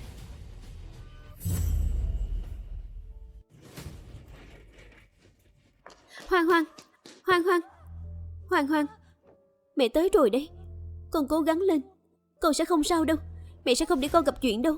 Thanh Hòa là mẹ của Hoang sao? Anh Chu, lát nữa tôi sẽ giải thích với anh. Thanh Hòa, Hoang sẽ không sao đâu. Thời gian gấp rút, phải phẫu thuật ngay. Nhanh.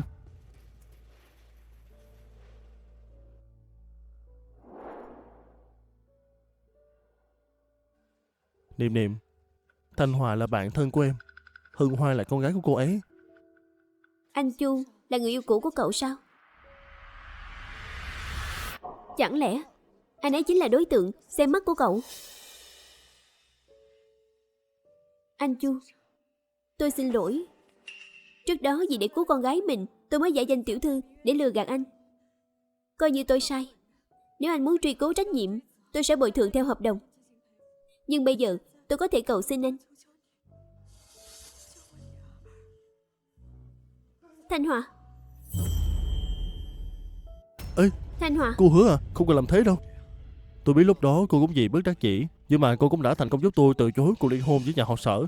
Mục đích của tôi cũng đã đạt được. Tôi sẽ thanh toán thù lao theo đúng hợp đồng cho cô. Cô về viện phí của Hoang, cô không cần phải lo lắng đâu.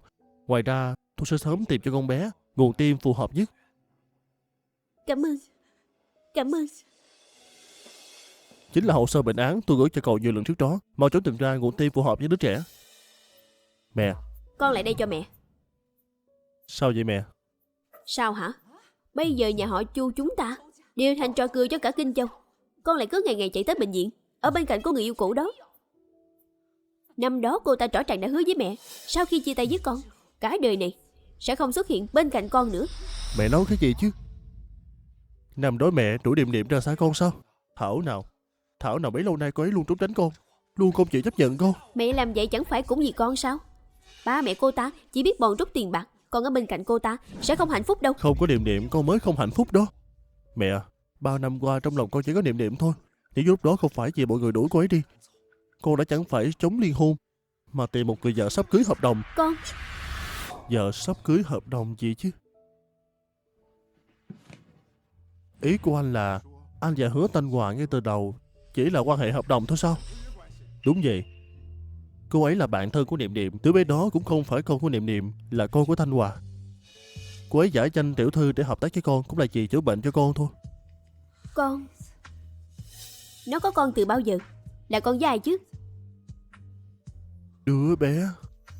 Chu Vọng, năm đó tôi mới 20 tuổi, là đứa nghèo kiết xác trong mắt các người. Một đồng cũng phải bẻ đôi mà tiêu. Anh nghĩ là tôi có thể nuôi nổi một đứa trẻ sao? Hóa ra năm đó cô ấy đã không hề bỏ đứa bé đi. Đó là con gái của con. Cái gì? Cái gì? Mẹ có cháu nội rồi.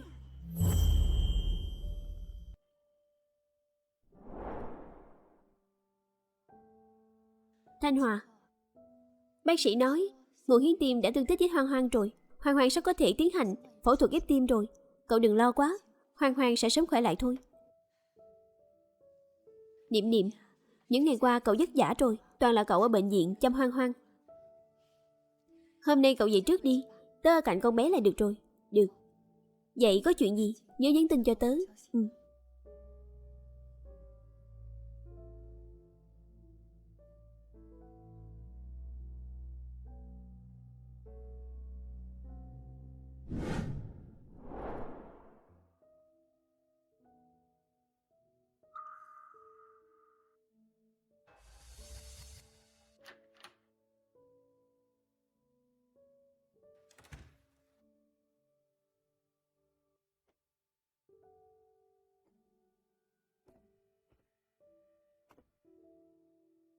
Sao bấy lâu nay em không nói cho anh biết?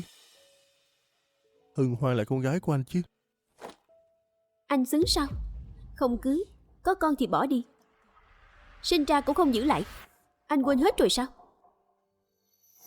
Cậu Chu, nếu cô bạn gái nghèo khó của cậu mà có thai, cậu có cưới cô ta không? Không cưới, có con thì bỏ, sinh ra cũng không giữ lại. Hóa ra năm đó em là vậy nghe những lời này mới chia tay với anh sao? Nếu không thì sao? Dùng con để leo cao chắc. Vậy con gái tôi còn sống được đến ngày hôm nay không? Không phải đâu Thanh Hòa, những lời đó không phải là ý thật của anh, làm sao có thể không có con của mình chứ? Đủ rồi. Bây giờ thời gian cũng trôi qua 7 năm rồi. Lời giải thích của anh chẳng còn ý nghĩa gì nữa. Chu Vọng, giữa chúng ta đã kết thúc từ lâu rồi. Chưa kết thúc đâu. Hứa Thanh Hòa, năm đó anh hoàn toàn không biết gì. Em bỗng nhiên tuyệt tình chia tay anh, bỏ đi biền biệt suốt 7 năm trời. Giờ khó khăn lắm anh mới tìm được em. Em đừng hòng bỏ ra lần nữa.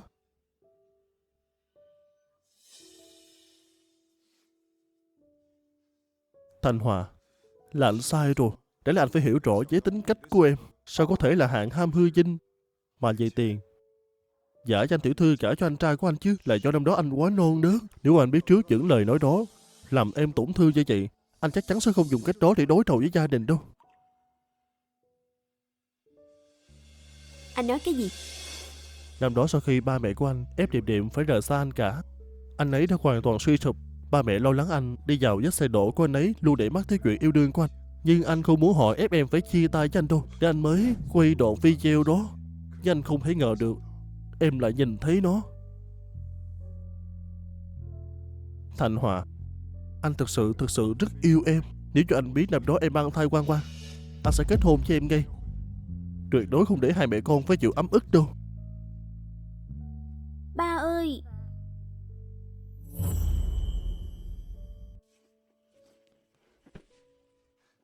Ba đây, Hoang Hoang. Ba là ba của con. Ba là ba sao? Vậy tại sao bấy lâu nay ba chưa từng ở bên cạnh con?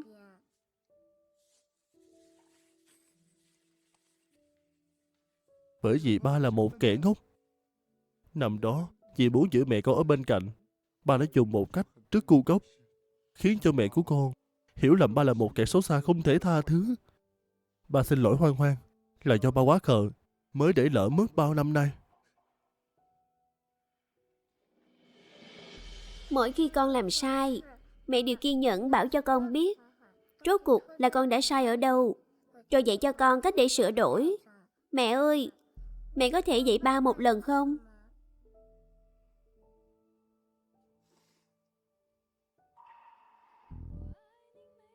Anh xin lỗi, Thanh Hòa.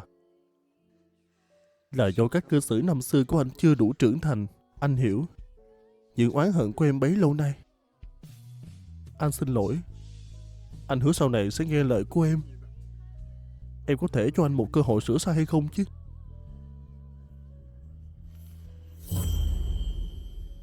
Anh nói cho em nghe chuyện giữa Niệm Niệm và anh của anh trước đã. Quá ra là như vậy. Em chỉ biết là Niệm Niệm bao năm qua vẫn không quên được anh Chu. Không ngờ họ lại có một quá khứ như thế này. Anh của anh bao năm qua chưa từng quên được Niệm Niệm, cũng luôn tìm kiếm cô ấy. Lần này anh ấy cũng đã nói rõ với người nhà, họ chắc chắn sẽ ở bên nhau. Anh Chu là một người tốt, Niệm Niệm bao năm qua vẫn luôn yêu anh ấy. Nếu họ cứ thế mà lỡ mất nhau, sau này chắc chắn sẽ hối hận. Em muốn hợp tác cho họ sao? Đúng. Em không muốn sau này Niệm Niệm phải hối tiếc. Cậu ấy không chỉ là bạn của em, còn là mẹ nuôi của Hoang Hoang, chính là người thân của em. Em hy vọng cậu ấy tìm được hạnh phúc cho mình. Được, anh đều nghe theo em hết. Lần này chúng ta sẽ giúp ông anh làm lệ của anh một tay nha.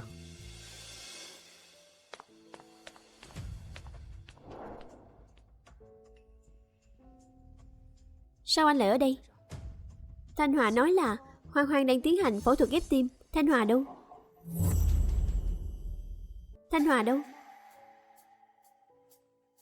Thanh Hòa bảo anh nói cho em, xét nghiệm tiền phẫu thuật đều đã hoàn tất rồi, tỷ lệ thành công của ca mổ rất cao, và em đừng lo lắng. Cậu ấy. Thanh Hòa và em trai anh muốn hợp tác cho chúng ta, thực sự anh đều biết cả rồi. Năm đó em rời bỏ anh vì không muốn anh bị ba mẹ em làm liên lụy. Thế nhưng anh đã giải thích rõ ràng với ba mẹ của anh rồi, họ đã biết là lúc trước họ đã hiểu lầm em. Anh biết là chúng ta đã lại mất nhau nhiều năm, trong lòng của em khó tránh khỏi có chút lo âu.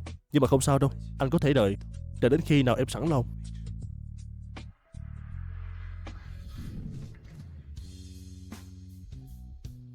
Chu Cẩn Hành, anh không cần đợi thêm nữa.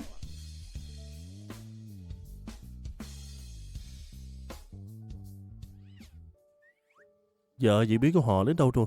Ai là vợ anh chứ? Em là vợ của anh mà. Vợ. Anh im miệng cho em. Mà nè, ông anh tốt số của em phải học tập em cho tử tế, phải mặc vậy một chút mới làm chồng người ta được, đúng không? Mấy cái đó của anh toàn là trò lưu manh. Vợ ơi, đau quá.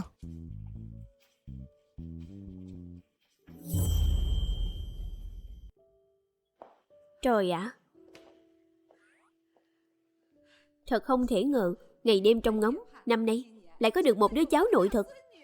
Đúng vậy. Nghe Thanh Hòa nói, ca phẫu thuật rất thành công, con bé đã hoàn toàn bình phục. Tốt lắm. Trời ạ, hai đôi trẻ đó sao giờ này còn chưa thấy tới? Bà vừa mới ra cửa ngóng mà. Gấp làm gì chứ? Chẳng phải là tôi nôn nóng, muốn gặp tụi nó quá sao? Ông nói xem, Niệm Niệm có oán hận chuyện tôi ngày trước em nói chia tay với Cẩn Thành không? Sao có thể chứ? Bây giờ mọi hiểu lầm đều được hóa giải rồi. Huống hồ năm đó, bà cũng là vì lo cho Cẩn Hành. Niệm Niệm là một đứa trẻ ngoan, nó sẽ hiểu cho bà thôi. Ông nội, bà nội ơi! Ôi, tới rồi kìa, tụi nó tới rồi. Ông nội, bà nội! Ái chà, cục cưng của ông. Ôi trời, cháu gái lớn của bà nội. Cuối cùng con cũng về nhà rồi. Nào, mau. Được. Đây là lì xì bà nội tặng cho con. Tuy là cuối năm rồi, nhưng lì xì này cũng có thể trừ tà đuổi xuôi. Cầu chúc bình an. Đây là bao lì xì ông nội chuẩn bị cho con đó. Con cầm lấy đi ha. Con cảm ơn ông bà nội.